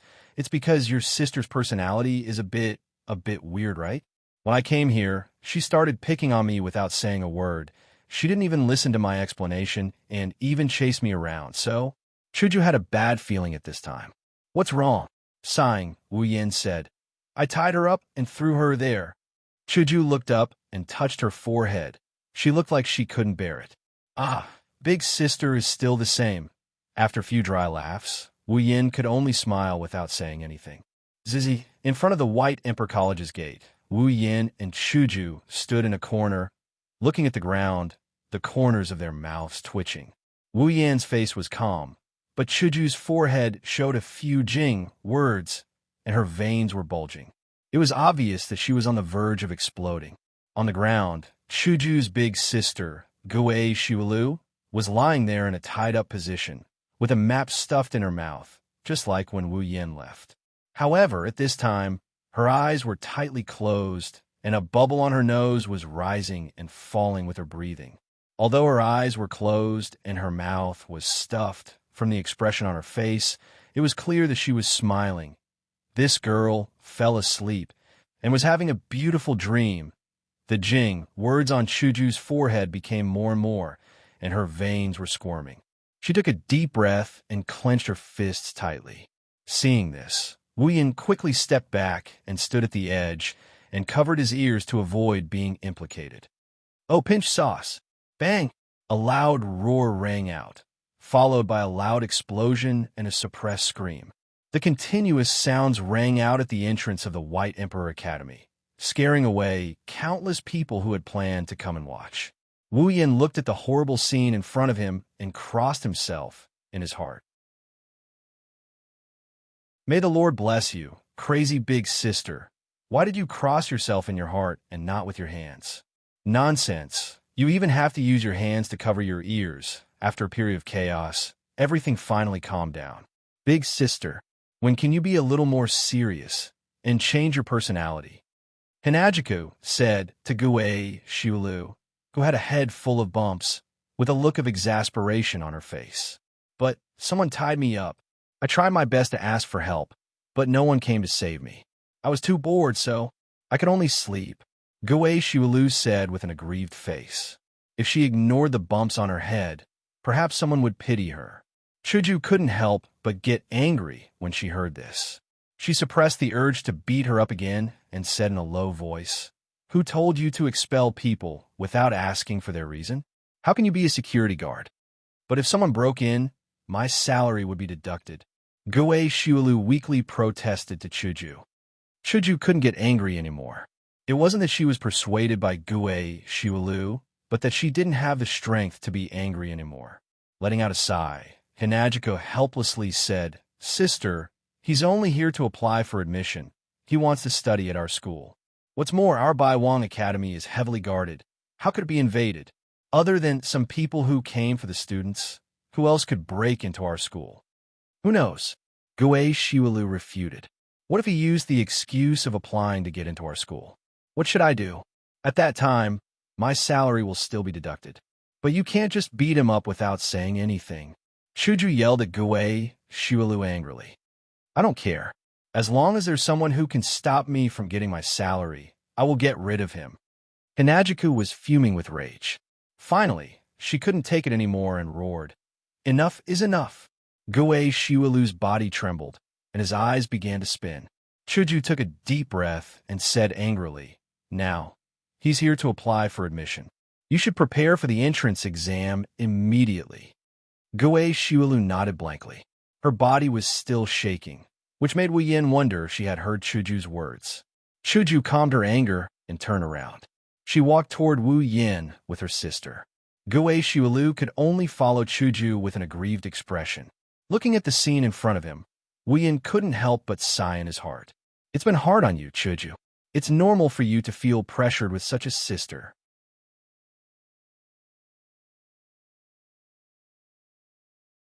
Chapter 15.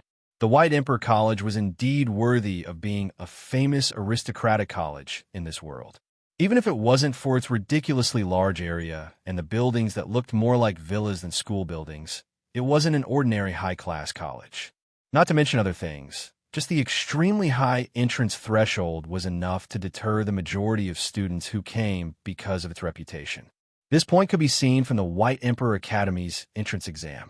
Even Wu Yin, who had memorized all the contents of the book, didn't dare to say that he could get an excellent grade or higher. Other people wouldn't dare to imagine it. Wu Yin didn't know if it was because he offended that crazy older sister that he got such a difficult exam, but it was indeed very difficult. Even so, Wu Yin was still full of confidence to get a passing grade. Wu Yin couldn't help but sigh in his heart. He used to treat exam papers like a ferocious beast, but he would never return. With the ability of complete memory, exam papers and whatnot were just floating clouds. Next, he just had to obediently wait for the White Emperor College's admission notice to be sent. But now, another difficulty was placed in front of Wu Yin. The reason was Gue Shiulu's words. Leave your address. When the time comes, someone will send the admission notice to you. Yes, this was a very normal thing. Leaving an address was a very normal thing. After all, the White Emperor College couldn't send someone to check your exam papers just for you. Also, it would take about 2 to 3 days to prepare the admission notice. Could you wait in school for these 2 to 3 days? Leaving an address was just a formality. The problem was that Wu Yin didn't have an address. He had been in this world for less than a day. Where'd he find a place to live? Just write down an address? It wasn't that he couldn't, but Wu Yin didn't know when the admission notice would be sent. He couldn't stay in one place forever and wait for the admission notice. Thus, Wu Yin fell into a state of distress that is neither too big nor too small. It was just an address. Was there a need to worry about it? What's wrong? Is there a problem again? Chuju was already used to Wu Yan's problems from time to time. Wu Yan looked at the beautiful Kaishisama. He rolled his eyes, and an idea flashed through his mind. He knelt down on one knee in front of Hinajiku, startling Kaishisama, who isn't afraid of anything but heights and small breasts. Before Hinajiku could react, Wu Yin saluted and said in a serious tone, "Do you need a butler?" Huh? Chuju couldn't keep up with Wu Yan's thoughts at all. What is this? Well, Chuju, just let me be your housekeeper. Sure enough, it was impossible for Wu Yin to be serious. In less than a second, he returned to his sloppy appearance. Spreading out his hands, Wu Yin said with a smile, "Be my housekeeper?" Chuju pointed at her nose with a face of surprise. Although she was in the White Emperor College, which was an aristocratic college filled with rich families, Chuju was just a child from a slightly wealthy family. She had nothing to do with being a housekeeper. Moreover, our president was famous for her ability. Otherwise, she wouldn't have become the president of the White Emperor College's student council. She never thought of hiring a housekeeper. Out of nowhere, there's an extra person who wants to be a butler like her who doesn't need a butler. This made Hinajika suspect that Wu Yin might have other intentions. Yes, be your housekeeper. Wu Yin said seriously. How can the president of the student council of the aristocratic White Emperor College not have her own housekeeper? So I won't be your housekeeper. But I don't need a housekeeper. Moreover, I can't afford one. Don't look at me like this. In fact, my family can't be compared with those super rich families. I'm not a missy, Chuju said to Wu Yin with a headache. To be honest, for Wu Yan's sudden action, Chuju couldn't keep up with it until now. They were still talking about the matter of entering the college. It's okay. I don't need a salary, so you can rest assured. No, after you said that, I can't rest assured, Chuju wanted to complain. A free worker, and it was voluntary. No one would believe it if she said she didn't have any ulterior motives. How can this be? You don't need a salary, Chuju said to Wu Yin with a little vigilance. She looked like she was guarding against a wolf. That's not important. What's important is, Lifting his head, he looked at Hinajiku. His originally serious face was instantly filled with tears. He looked like an abandoned child, a pitiful face that no one wants. I don't have anywhere to go. Looking at Wu Yin, who changed his face faster than a magic trick, and the thunderous words that came out of his mouth, Chuju's mouth kept twitching. You mean you don't have a place to live, so you want to be my housekeeper and live in my house? Finally, Chuju figured out the cause and effect of a series of events. However, after figuring it out, Chuju felt a little bitter and didn't know whether to laugh or cry. Yes, you also know that I'm from China. I just came here and am unfamiliar with this place. Of course, I don't have a place to live. So Chuju, please kindly take me in. Chuju didn't know if there was a second person who could say that he was living off a woman so righteously, but was indeed the first time Chuju saw such a person. She couldn't complain. Of course, Wu Yin doesn't think he's living off a woman. Living off a woman is a woman who supports and protects a man. That's called living off a woman. But I'm different. I'm doing this to protect Kaisha-sama. I'm a butler with a purpose. I'm pure. Because he didn't have a place to go, he wanted to be a free housekeeper as long as he was provided with food and drink. Not bad, a good reason. At least, the kind president couldn't think of a reason to refuse. With a sigh, Chuju could only helplessly say, well, my house still has a spare place. I'll let you live there. But as for being a housekeeper, there's no need. How can that be? Wu Yin stood up and said righteously. Then wouldn't I be living off a woman? In fact, even if you become a housekeeper, you'll still be suspected of living off a woman. Okay, I know. It's up to you. Chuju couldn't do anything to Wu Yin, who was offline. But in fact, she didn't hate him in her heart. After all, this kind of Wu Yin was very easy to get along with, wasn't it? Although it would be a bit of a headache, ding. Congratulations to the user for obtaining the title. President's Housekeeper. Wu Yan's brain automatically filled in the system notification and secretly laughed in his heart. Being President's Housekeeper. Getting along with each other day and night. The pavilion closest to the water is like the moon under the moon. Starting the strategy. Well, Wu Yan's real purpose was exposed. Then, Big Miss, would you like to treat me to tea? Don't call me Big Miss. How can that be? I'm your housekeeper. But I'm not used to it. Oh, right. What do you want to eat tonight? Big Miss. I already said don't call me Big Miss. The two of them played as they slowly walked away, completely forgetting about the other person present at the scene. That little rascal became Chuju's housekeeper. This was a crazy big sister who watched the show from the beginning to the end, but only now reacted. Smoothly, Wu Yin moved into Kaishu-sama's house. He even met his mother-in-law. A warm welcome. Not only that, Chuju's mother kept asking Wu Yin what to eat, how to sleep comfortably, whether he needed to buy clothes, a series of questions. A face of Wu Yan's face was full of embarrassment. Wu Yin really wanted to ask, are you my housekeeper, or am I Chuju's housekeeper? Crazy big sister's nerves are so thick. So is you who brought her out. Originally, Wu Yin thought that as the mother of a beautiful girl with such an outstanding daughter, she would be seriously guarded against the boy brought home by her daughter. At least, that's how it's portrayed in cliched TV dramas. In the original work, although Seo Ayasaki also lived in Chuju's house and received the same treatment as Wu Yin, it was because Seo Ayasaki looked too much like a girl, which greatly triggered the motherly love of Chuju's mother. He was used as the perfect human model by Chuju's mother to try on Chuju's clothes. Because of this, even though Wu Yin knew that Chuju's mother was very thick-skinned, Wu Yin thought that he would definitely be treated differently if it were him. However, completely unexpected, Chuju's mother still treated him the same way as Seo Ayasaki in the original work. Although he wasn't used as a human model, she didn't seem to be worried that Chuju would be abducted. Looking at her appearance, it was as if she couldn't wait for someone to abduct Chuju. Wu Yin knew that Chuju's mother was just the adoptive mother of Chuju and Gue Xiaolu.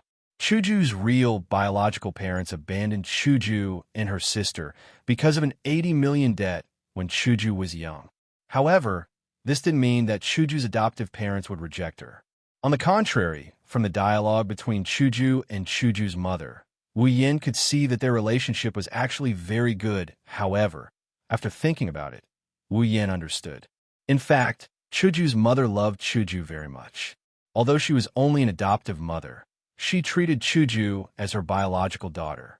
The reason for this behavior, in addition to her personality, was that Chuju was really strong and smart. She didn't need to worry about her at all. Having such a daughter, as long as she was a normal parent, she would be particularly proud. Moreover, she successfully got a housekeeper. After all, Chuju wasn't a real young lady.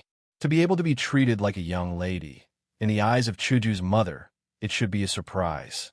Therefore, it was conceivable that the insensitive Chuju's mother would treat Wu Yin better because of this.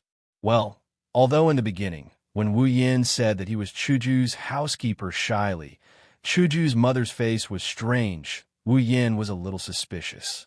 Could this Chuju's mother actually be the biological mother of the crazy older sister? So she adopted Chuju? After all, the two of them were equally insensitive, and the younger one was better than the older one. On the contrary, she was completely different from Chuju. Because of work, Wu Yin hadn't seen Chuju's father at home for the time being, but it seemed that in the original, Chuju's father was also like this, insensitive. Thus, Wu Yin automatically came up with the idea that due to some cliched incident, the two of them entrusted their daughter, Crazy Oni-chan, to Hinajika's parents. Thus, Crazy Oni-chan and Hinajika became sisters until Hinajika's parents ran away with their debts and abandoned the two of them. That's why they brought Hinajiku and Crazy Oni-chan back. Due to some cliched incident, they didn't admit that they are Crazy Oni-chan's biological parents. The truth was, in fact, Chuju and the crazy older sister were not biological sisters. Chuju was the one who was adopted. As for whether this imagined truth was true or not, Wu Yin didn't know. But Wu Yin knew that when he told Chuju his analysis, although Chuju kept laughing, she actually wanted to beat him up.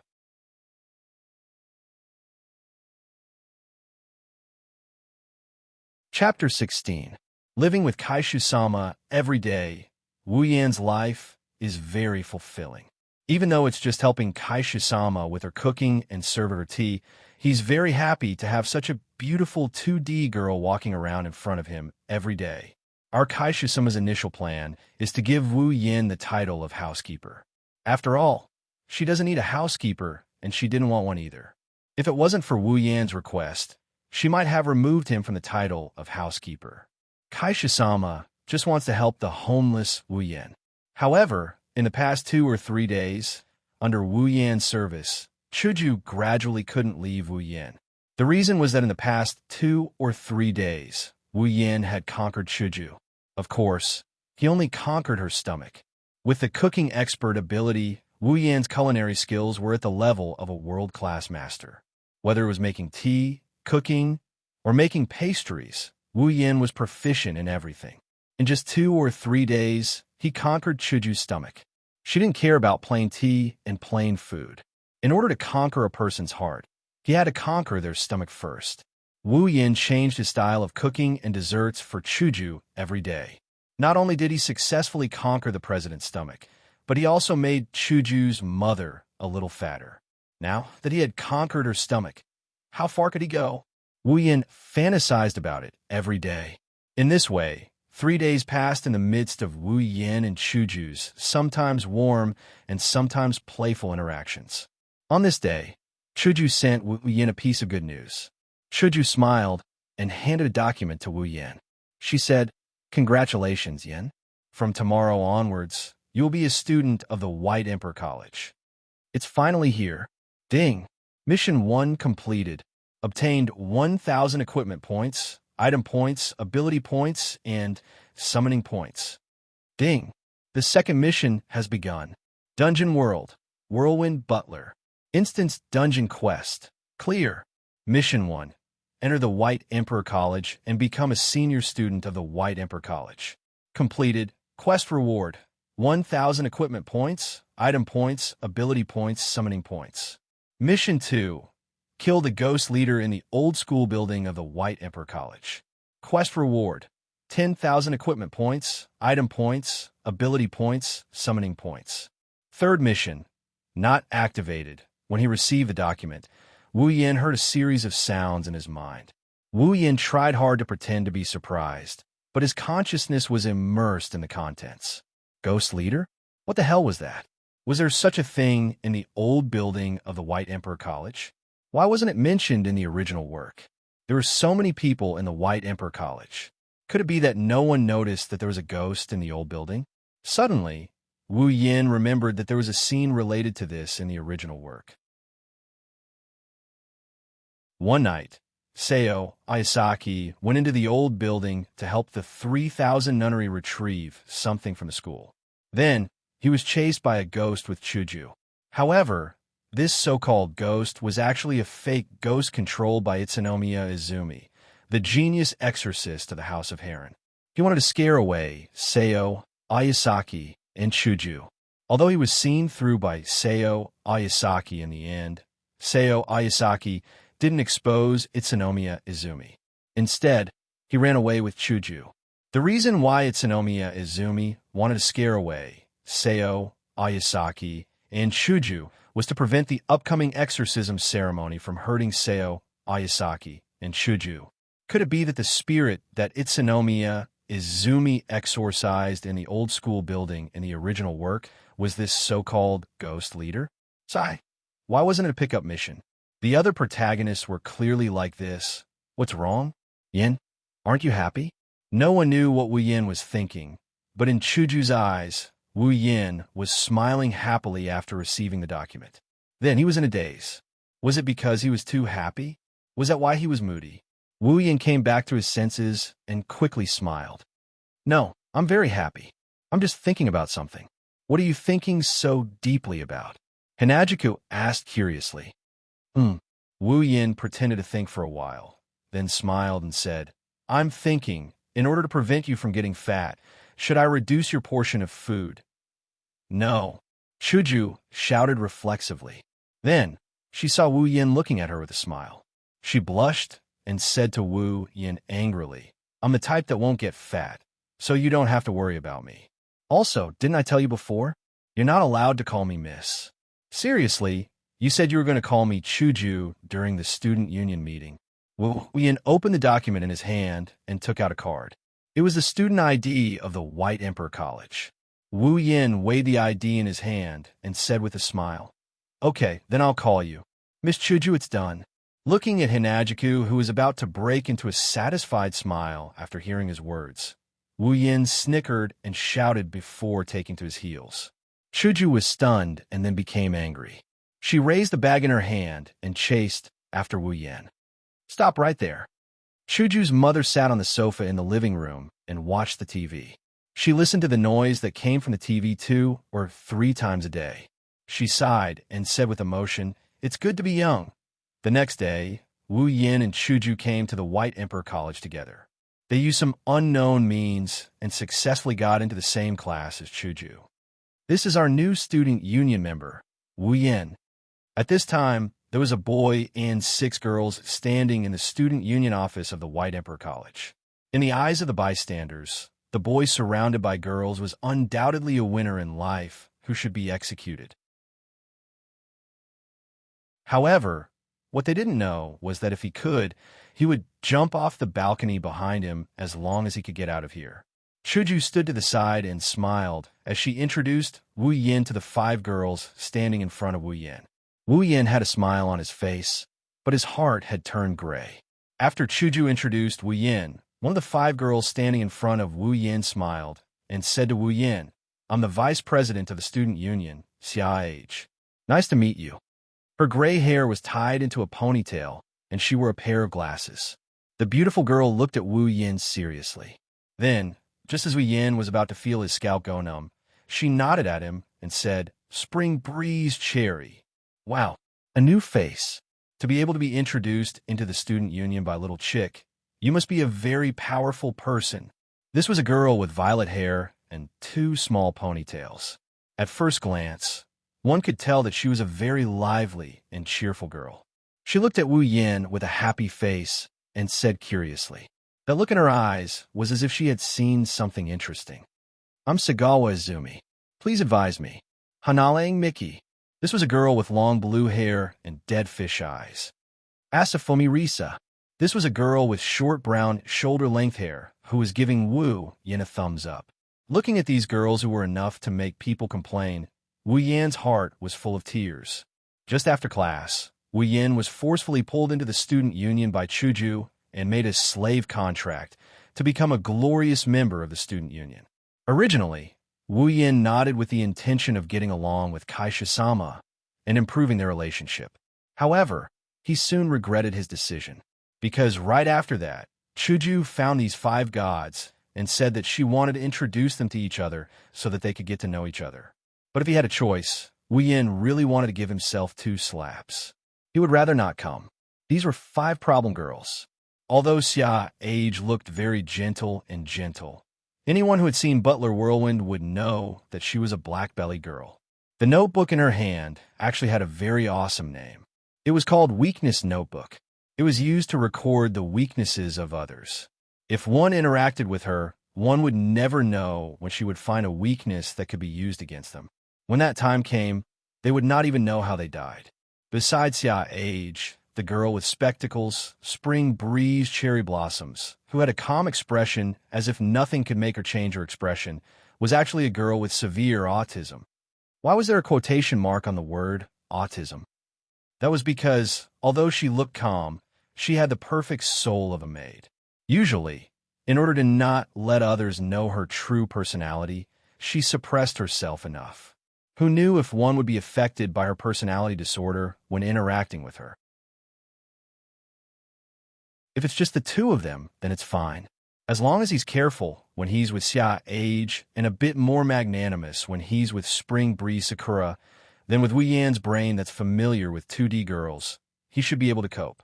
What he was really afraid of were the other 3 girls, Sagawa Izumi, Anabusa Miki, and Asafarisa were all smiling at him. One was lively and cheerful, one was half dead, and one was overly energetic.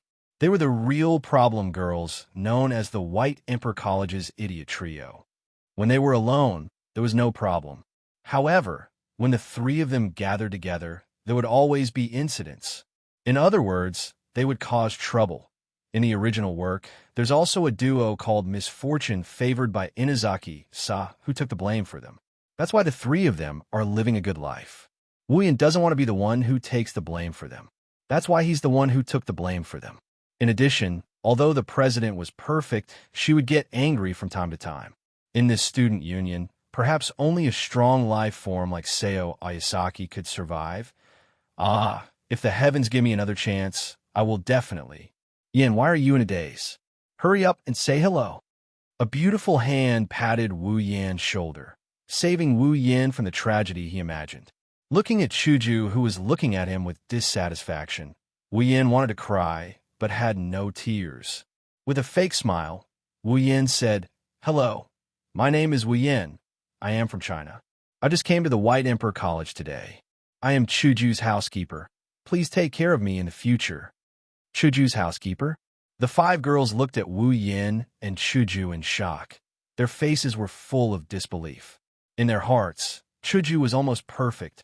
She had excellent grades, excellent abilities, excellent sports, excellent housework, and beautiful appearance. No matter how they looked at it, Chuju did not look like someone who needed a housekeeper to take care of her. Perhaps, letting Chuju be her housekeeper would be a very suitable choice. Now, a man suddenly came out and said that he was Chuju's housekeeper. It was none other than Chuju. How could that be possible? After the initial shock, the morons came up to Wu Yan with smiles on their faces and surrounded him. From the looks of it, the word gossip is written all over their faces. "Hey, Wu Yan-kun, how did you become Little Chick's housekeeper? It doesn't make sense. Is there any inside story? Tell us about it. As members of the same organization, we will be comrades in life and death in the future. Don't try to hide it from us. Did you fight with Little Chick, and then she defeated you? Then you fell for Little Chick's charm and became her staunch supporter? Tell us about it." Wu Yan was completely convinced.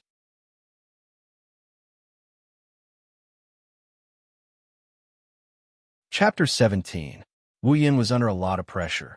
Along the way, whether they were playing soccer, chatting, reading, or flirting with girls, all of them cast their gazes on Wu Yin the moment they saw him. Their eyes were blazing with fire, and their mouths were gnashing so hard that they looked like they were ready to turn into hounds and take a bite out of Wu Yin at any moment. Feeling that gaze that could pierce through him 1,000 times over, he has to admit that as a level 28 superhuman, he's afraid. Hinajika lazily stretched her back and flipped her long pink hair in a dashing manner. That instant burst of charm made Wu Yin feel like the gazes on him became even hotter. Wu Yin slapped his forehead in pain and sighed. What's wrong? If you keep sighing like that, you will turn into a crappy old man. Hinajika grinned at Wu Yin beside her. Sigh. Wu Yin sighed again. His eyes were half open and his body was weak. He sighed and said, I knew you were popular, but I didn't expect to see it with my own eyes. I feel embarrassed. Chuju looked at Wu Yin in confusion. She didn't understand what he was talking about. Wu Yin curled his lips and motioned for Chuju to look over. Chuju finally understood what Wu Yin meant. Chuju scratched her face in embarrassment and quickly changed the topic. Come on, let's go home. I'm looking forward to tonight's dinner. Chuju's eyes became brighter and brighter. Although she was changing the topic, she was really looking forward to it. Wu Yin shook his head and said to Chuju, Okay, you go back first. I'll go back later. Stopping in her tracks, Hinajiku turned around and asked him, What's wrong? Did you leave something in the classroom? I'll wait for you. No, I have something I want to do, so I'll go back later. Although it was a pity that he couldn't use this time to flirt with the president, Wu Yin had no choice. He still had to do the mission. Something? She stared at Wu Yan's face like she's trying to figure out something from his expression. Until Wu Yan's expression became a bit unnatural, Hinajika finally opened her mouth. I remember a certain someone said he had nowhere else to go, so he became a butler. So where can you go now? Wu Yin looked at the president's delicate face and took 2 steps back. He smiled awkwardly. Well, it's just a small matter. It'll be done in a while. You can go back first. Chuju slightly puffed up her cheeks and narrowed her yellow-green eyes. After a while, she snorted and turned her head. It's fine if you don't want to say it. Remember, if you need any help, just tell me. Although I don't know if it will be useful, at least the more people there are, the easier it will be. I know. If there's anything I need your help with, I'll definitely tell you. Wu Yin looked at Chuju, amused. Then I'll go first. Remember to come back early. Wu Yin suddenly looked at Chuju with a strange expression. Chuju suddenly realized that she seemed to have said something terrible. That sentence was like what a wife would say to her husband. Her face turned red. Seeing that Wu Yin still had a strange expression, Chuju said angrily, Hurry up and do your thing. Then I'll go. Bye. Feeling that he would definitely get hurt if he continued to stay here, Wu Yin decisively turned around and ran away in the blink of an eye. It wasn't until Wu Yan's figure disappeared that Hinajiku retracted her gaze and mumbled, Sooner or later, I will expose all your secrets. At this time, Wu Yin had already arrived at the old school building. A cold light flashed in his hand, and the Kusanagi sword appeared in his hand. He tied it to the back of his waist. Unlike the casual life he had before, now that he's enrolled in Hakuo Academy, it's too conspicuous for a student to carry a sword around. Although there are a lot of weirdos in this academy, not to mention those who carry swords, there might even be those who carry guns. But Wu Yin has no interest in becoming one of these weirdos. Therefore, Wu Yin spent 10,000 item points to exchange for a legendary artifact that was essential in all novels, the space ring. At first, he thought that the space rings that could be seen everywhere in novels shouldn't be that expensive. However, Wu Yin was wrong, and very wrong. Let's not talk about other things first. The space ring he exchanged for cost him a whopping 10k water. Also, compared to those infinitely large space rings, his space ring is only about 100 cubic meters in size. What else could Wu Yin do? He could only buy it. If he didn't buy it now, he would have to buy it sooner or later. After all, he had no family and no place to hide anything. Buying an item that could be used as a storage item was absolutely necessary. After pushing open the door of the old-school building, Wu Yin walked in. Looking at the dilapidated surroundings, Wu Yin used his mind to activate the detection function of the system. As long as it was within sight, it wouldn't be able to escape the detection function of the system. Wu Yin felt that it was better to be on guard against a monster with the word ghost in it, in case the other party really became invisible. The sky outside gradually darkened. Wu Yin had almost walked through the entire old-school building, but he didn't even see a ghost. This made Wu Yin puzzled. This was impossible. Since the system gave the address, then it definitely wouldn't be wrong. The so-called ghost leader must be here. Why didn't he see it? Could it be that the dead ghost would only come out at night? Scratching his hair, Wu Yin looked at the sky and decisively gave up the idea of waiting until it was dark. Kaishu-sama said that she's looking forward to tonight's dinner. If he doesn't hurry back to cook for her before dinner, he doesn't know if her favorability will drop or not, but he's sure that he'll get cold shoulders for a day or two. Sacrificing Kaishu-sama's favorability for a dead devil is impossible. If he had known earlier, he would have raised the president half. Why did he have to raise her so comprehensively? Wasn't he just looking for trouble? While feeling vexed, Wu Yin pondered. Then, he pulled open the system list and began to look for a suitable method. At a certain moment, the corner of Wu Yan's mouth twitched. With a flip of his hand, a small ball of light with a dim glow appeared in his hand. Fluorescent ball has the ability to track down mysterious forces. As long as there is an abnormal force within a certain range, such as curses, death auras, ghost auras, and the like, the fluorescent ball will be able to track down its aura and find the source of the force. 1,000 item points. Although the name was a little vague, the effect was still pretty good, at least on the surface. Pinching the fluorescent ball in his hand, it felt soft, just like a girl's chest. Wu Yin, who had never pinched a girl's chest before, thought so in his heart. Then, he threw the fluorescent ball in his hand. The fluorescent ball paused in the air, then flashed dimmer than a light bulb while bobbing up and down in the air like a fish float. Then, Wu Yin saw the fluorescent ball suddenly stop moving and float to the side. Fortunately, it worked. Wu Yin let out a sigh of relief and quickly chased after it. The fluorescent ball's floating speed became slower and slower. Gradually, Wu Yin's footsteps changed from running to walking, but the fluorescent ball continued to float into the old-school building. Floating. It was not until it reached the innermost part of the old-school building that the fluorescent ball suddenly changed its direction and merged into the ground. Wu Yin looked at the ground with a face full of shock. What does this mean? Is it going to hell? No way, I asked you to look for ghost auras, not the underworld. Come back quickly. Although he complained in his heart, Wu Yan's face was full of helplessness. What else could he do? He could only dig and see. Pulling out the Kusanagi sword from his waist, Wu Yin knocked on the ground, but it made an empty sound. Wu Yin was stunned, then immediately smiled happily. This was obviously a different world. Taking a deep breath, Wu Yin aimed at the ground and slashed hard. Pa! The ground cracked, and dust flew everywhere. Wu Yin covered his mouth and nose, took a step back, and waved the sword in his hand, dispersing the dust. When the dust dispersed, what appeared in front of Wu Yin was a hole that allowed one person to pass through. At the bottom of the hole, Wu Yin could vaguely see the dim light of the fluorescent ball, which proved that it stopped after entering the ground. This also meant that the source of the abnormal power that the fluorescent ball was searching for was inside the hole. Wu Yin stuck his head out and looked inside the hole. Other than the fluorescent ball, he could not see anything. Helpless, Wu Yin gathered his courage and jumped down. When he landed, he looked up and saw what was in front of him. Wu Yan's heart skipped a beat. In front of him was a spacious hall. According to Wu Yan's estimation, it was about the size of the old school. There was only dirt, dust, and a few cute things inside. A giant crow was flying in the sky. A gas-like orochi was floating in the air, and a skeleton was standing there, facing Wu Yin.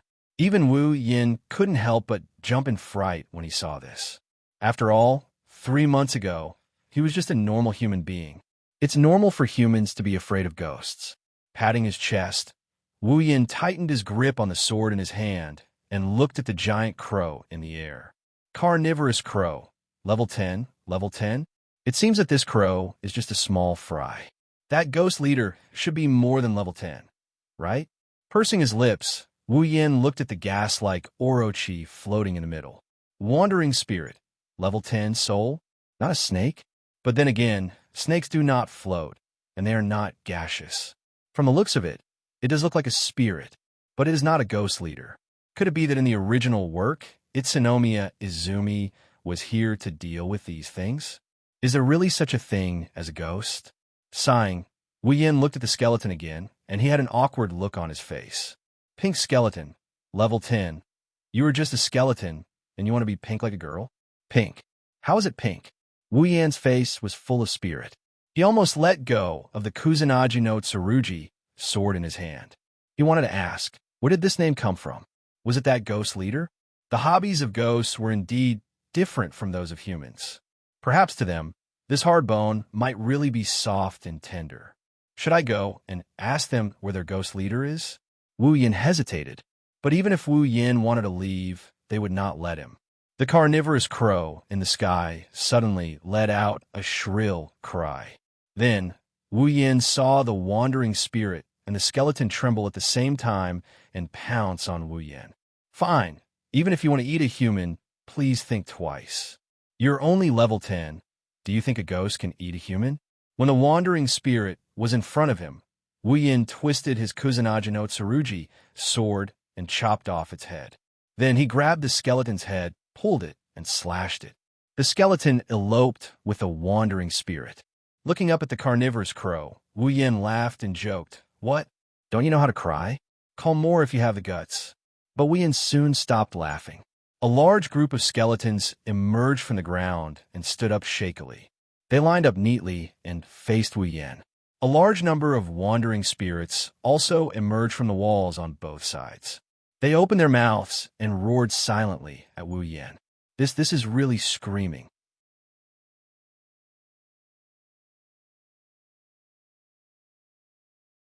Chapter 18.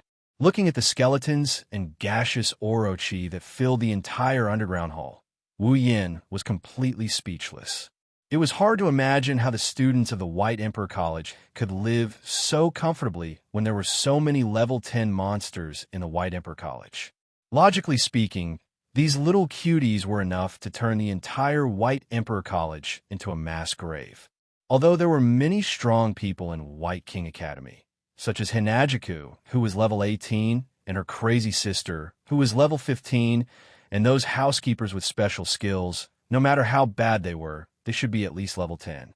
However, most of the people in White King Academy were normal people, completely level 0.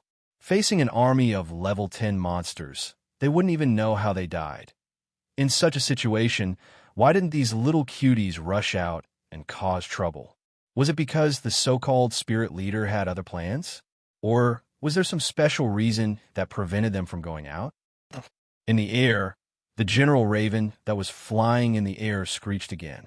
The skeletons and wandering spirits all turned around and rushed towards Wu Yin. This scene was like a huge army charging towards him. Wu Yin couldn't help but break out in cold sweat. Although they were all level 10 monsters, once there were enough of them, they might not be able to kill Wu Yin. Wu Yin didn't know, but he was still shocked. Wu Yin forced a smile and tightened his grip on the long sword in his hand. In the blink of an eye, Wu Yan's position was filled with countless skeletons and wandering spirits. He swung the long sword in his hand and chopped off 4 skeletons. Wu Yan's back was the wall, so he could only rush forward. Grabbing one of the skeletons as a shield, Wu Yin pushed it forward and knocked over the skeletons on the ground. Then he stopped and threw the skeleton in his hand out, smashing another pile of skeletons. Feeling a chill on his back, Wu Yin quickly jumped up. At the same time, a few wandering spirits crashed into the spot where he had been standing, raising a cloud of dust. Wu Yin took advantage of the momentum and stepped on the wandering spirits. He swung his sword and cut them all down. Then, he quickly left the place. The spot where he had been standing was once again hit by a group of wandering spirits. Wu Yin twisted his body and jumped a few times to find a foothold. Turning around and chopping down another pile of skulls, he took a few deep breaths. This is the first time he got ganged up on like this. In the past, he used to hunt down lone demonic beasts and kill them one-on-one. Since when did he have the experience of ganging up on a group? So, as soon as he was in a group battle, Wu Yin immediately realized his weakness. He lacked a large-scale killing skill. He had no other choice but to fight and run and then kill the enemies one by one. But if this continued, even if he was not beaten to death, Wu Yin would die of exhaustion. This army of skeletons and wandering spirits was endless. When could he finish killing them all? He had to exchange for some group attack skills. Wu Yin dodged in a sorry state, while opening the system to find a suitable ability. As if losing its patience, the general raven in the sky cried out again. Then, all the skeletons and wandering spirits seemed to have taken stimulants. Their attacks suddenly increased. Wu Yan's pupils contracted violently as they crashed into the skeletons. Bang! In a huge underground hall, a cloud of dust suddenly rose and enveloped the whole hall. The scene fell into silence for a moment. Chaotic return. A low voice came from the center of the collision between the skeletons and wandering spirits. As the voice came out, the skeletons and wandering spirits started to move. The skeletons and wandering spirits at the front were suddenly torn apart and turned into dregs. Skydance. A huge invisible arc spread out. Everything touched by the arc, be it skeletons or wandering spirits, was torn apart in an instant. They followed their companions in front and became dregs on the ground. It was not until a quarter of the skeletons and wandering spirits were wiped out that the arc slowly dimmed, revealing Wu Yan's figure.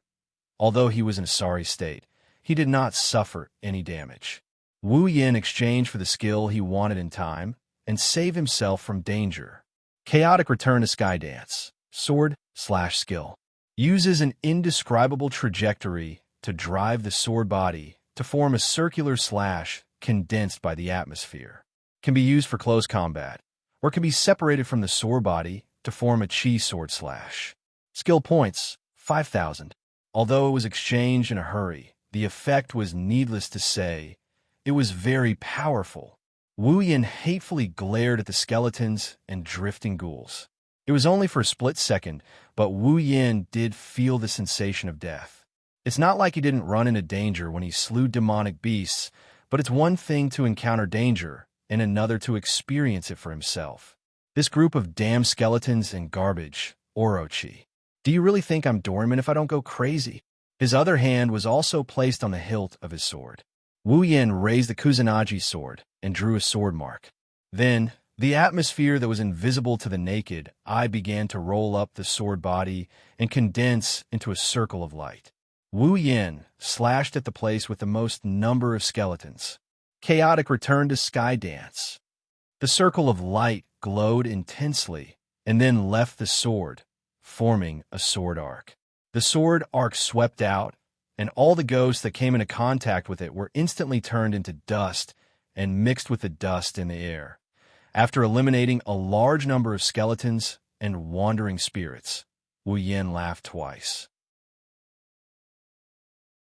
The circle of light on the sword again, and then Wu Yan threw it out fiercely. After 3 chaotic return to Horizon Waltz, Wu Yan wiped out all of the skeletons and zombies. The spacious underground hall was cleared out once again. Phew!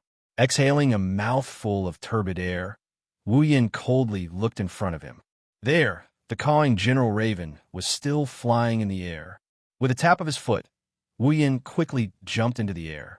Under the whistling of the wind, he arrived in front of the raven and stabbed the Kusanagi sword in his hand into its chest. Green blood splattered everywhere. The raven wailed.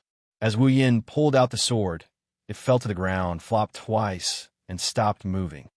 Ding! Congratulations on leveling up. Current level, 29.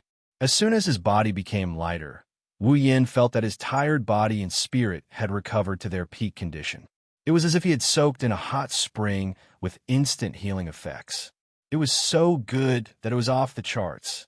Although the ghosts did not even have a line after they came out, they were all killed by Wu Yin. Only the raven cried out a few times, but it still gave Wu Yin a lot of experience points. Although a level 10 monster could not give much experience points to Wu Yin, who was almost level 30, the number of monsters could not make up for it. After all, there were hundreds of them, if not 1,000. Little drops make a mickle. The last monster gave Wu Yin the last bit of experience points, pushing his level up. It was not a wasted trip. After stepping on the corpse of the raven, Wu Yin patted off the dust on his body and looked at it with disdain. Calling for help was quite impressive, but he did not expect himself to be so weak. The skeletons and Orochi would bump into each other a few times. You don't even know how to dodge, and you still have a nerd to call for help? Oh no. Call for ghosts. Maybe Wu Yan's actions angered a crow that was supposed to be dead because the Shogun Raven started twisting its body violently. It looked like something is trying to come out from under its skin. Wu Yan was stunned and quickly dodged to the side. With a bang, the General Raven's body exploded and green blood splattered all over the ground. As the General Raven exploded, strands of black gas rose from the green blood on the ground and condensed into a ball in the air. Wu Yin couldn't help but feel astonished at such a strange scene. What was that? Was it because of this thing that the Water Raven, which was at the same level as a soldier, had the ability to command the skeletons and wandering spirits? However, he was certain that the ball of black gas was not the raven. After all, Wu Yin only leveled up after killing it. If he did not defeat it, the system would not give him any experience. Even if it was revived, the system would not give him any experience. Only after the raven had lost its ability to fight would the system give him experience. If the ball of black gas was the raven, then if it could still fight, it could not be considered defeated and there would be no experience points. The ball of black gas slowly grew until the last trace of black gas flowed into the green blood. The ball of black gas slowly solidified. In the blink of an eye, a huge skeletal man covered in black gas appeared in front of Wu Yan. It looked the same as the skeleton from before, but it was twice as big as Wu Yan. The skeletal man laughed strangely. The black gas around its body fluctuated with its laughter, as if it was alive. Ghoul Chieftain, level 30. Wu Yan's expression became serious. Looking at the huge Ghoul Chieftain, his eyes shone brightly. The completion condition of the second mission had appeared. As expected of a classic game plot, the boss would only appear after the minions were cleared. This was an eternal truth. Wu Yan laughed lightly. The blood in his body began to boil. The Ghoul Chieftain covered in black gas laughed strangely at Wu Yan, as if Wu Yan was a clown. It was full of mockery. Wu Yan cursed in his heart. You're so ugly, but I didn't laugh at you. How dare you laugh at me? The Ghoul Chieftain somersaulted a few times in the air and laughed strangely again. Suddenly, it dashed in front of Wu Yan and swept its huge bone claws towards Wu Yan. Wu Yan's expression became serious. He raised his Kusanagi sword and stabbed at the bone claws. Bang! The Kusanagi sword and the bone claws collided, and a huge impact spread out, stirring up the dust on the ground. The ground around the Ghoul Chieftain and Wu Yan slowly cracked, indicating the intensity of the battle. Wu Yan stared at the Ghoul Chieftain. He used his strength to push away the bone claws and jump back. After putting some distance between himself and the Ghoul Chieftain, Wu Yan shook his arm to get rid of the numbness. Should he say that it was a level 30 monster? Even though Wu Yan used a skill to reduce the force, his arm was still numb from the impact. However, it was reasonable. After all, level 30 already belonged to the 4th stage. Even if Wu Yan was only one level lower than the Ghoul Chieftain, he could only be at a disadvantage. Don't think that Wu Yan was able to challenge monsters above his level because the difference between the stages was small. That was only because his level was still low. Although the difference between Wu Yan at level 15 second stage and the Demon Wolf at level 23rd stage was large, it could be made up with other conditions. Wu Yan relied on the common armaments Kusanagi sword and Kendo mastery to win in a dangerous situation. As for the level 25 slime, it was because it was careless and did not use Do Chi. Under its underestimation, Wu Yin cut off its arm, causing the battle to tilt towards Wu Yin. If they really fought with the level 18 Wu Yin at that time, even if he could win, he would have to pay a certain price. As his level slowly increased, he might still be able to challenge monsters above his level. However, it would be impossible for him to challenge monsters above his level unless Wu Yin exchanged for a rank S equipment, which was a mythical armament. That was all for later. Right now, Wu Yin only knew that he could win against a ghoul chieftain that was one level higher than him. Kendo Mastery, Complete Memory, Chaotic Return to Horizon Dance, and Kusanagi Sword. With all these conditions in one body, Wu Yin was confident. How much EXP are you going to give me? Wu Yin sneered in his heart. You're tuning in to the Warrior Lore YouTube channel. Don't forget to subscribe and join us on this journey to catch the most captivating stories.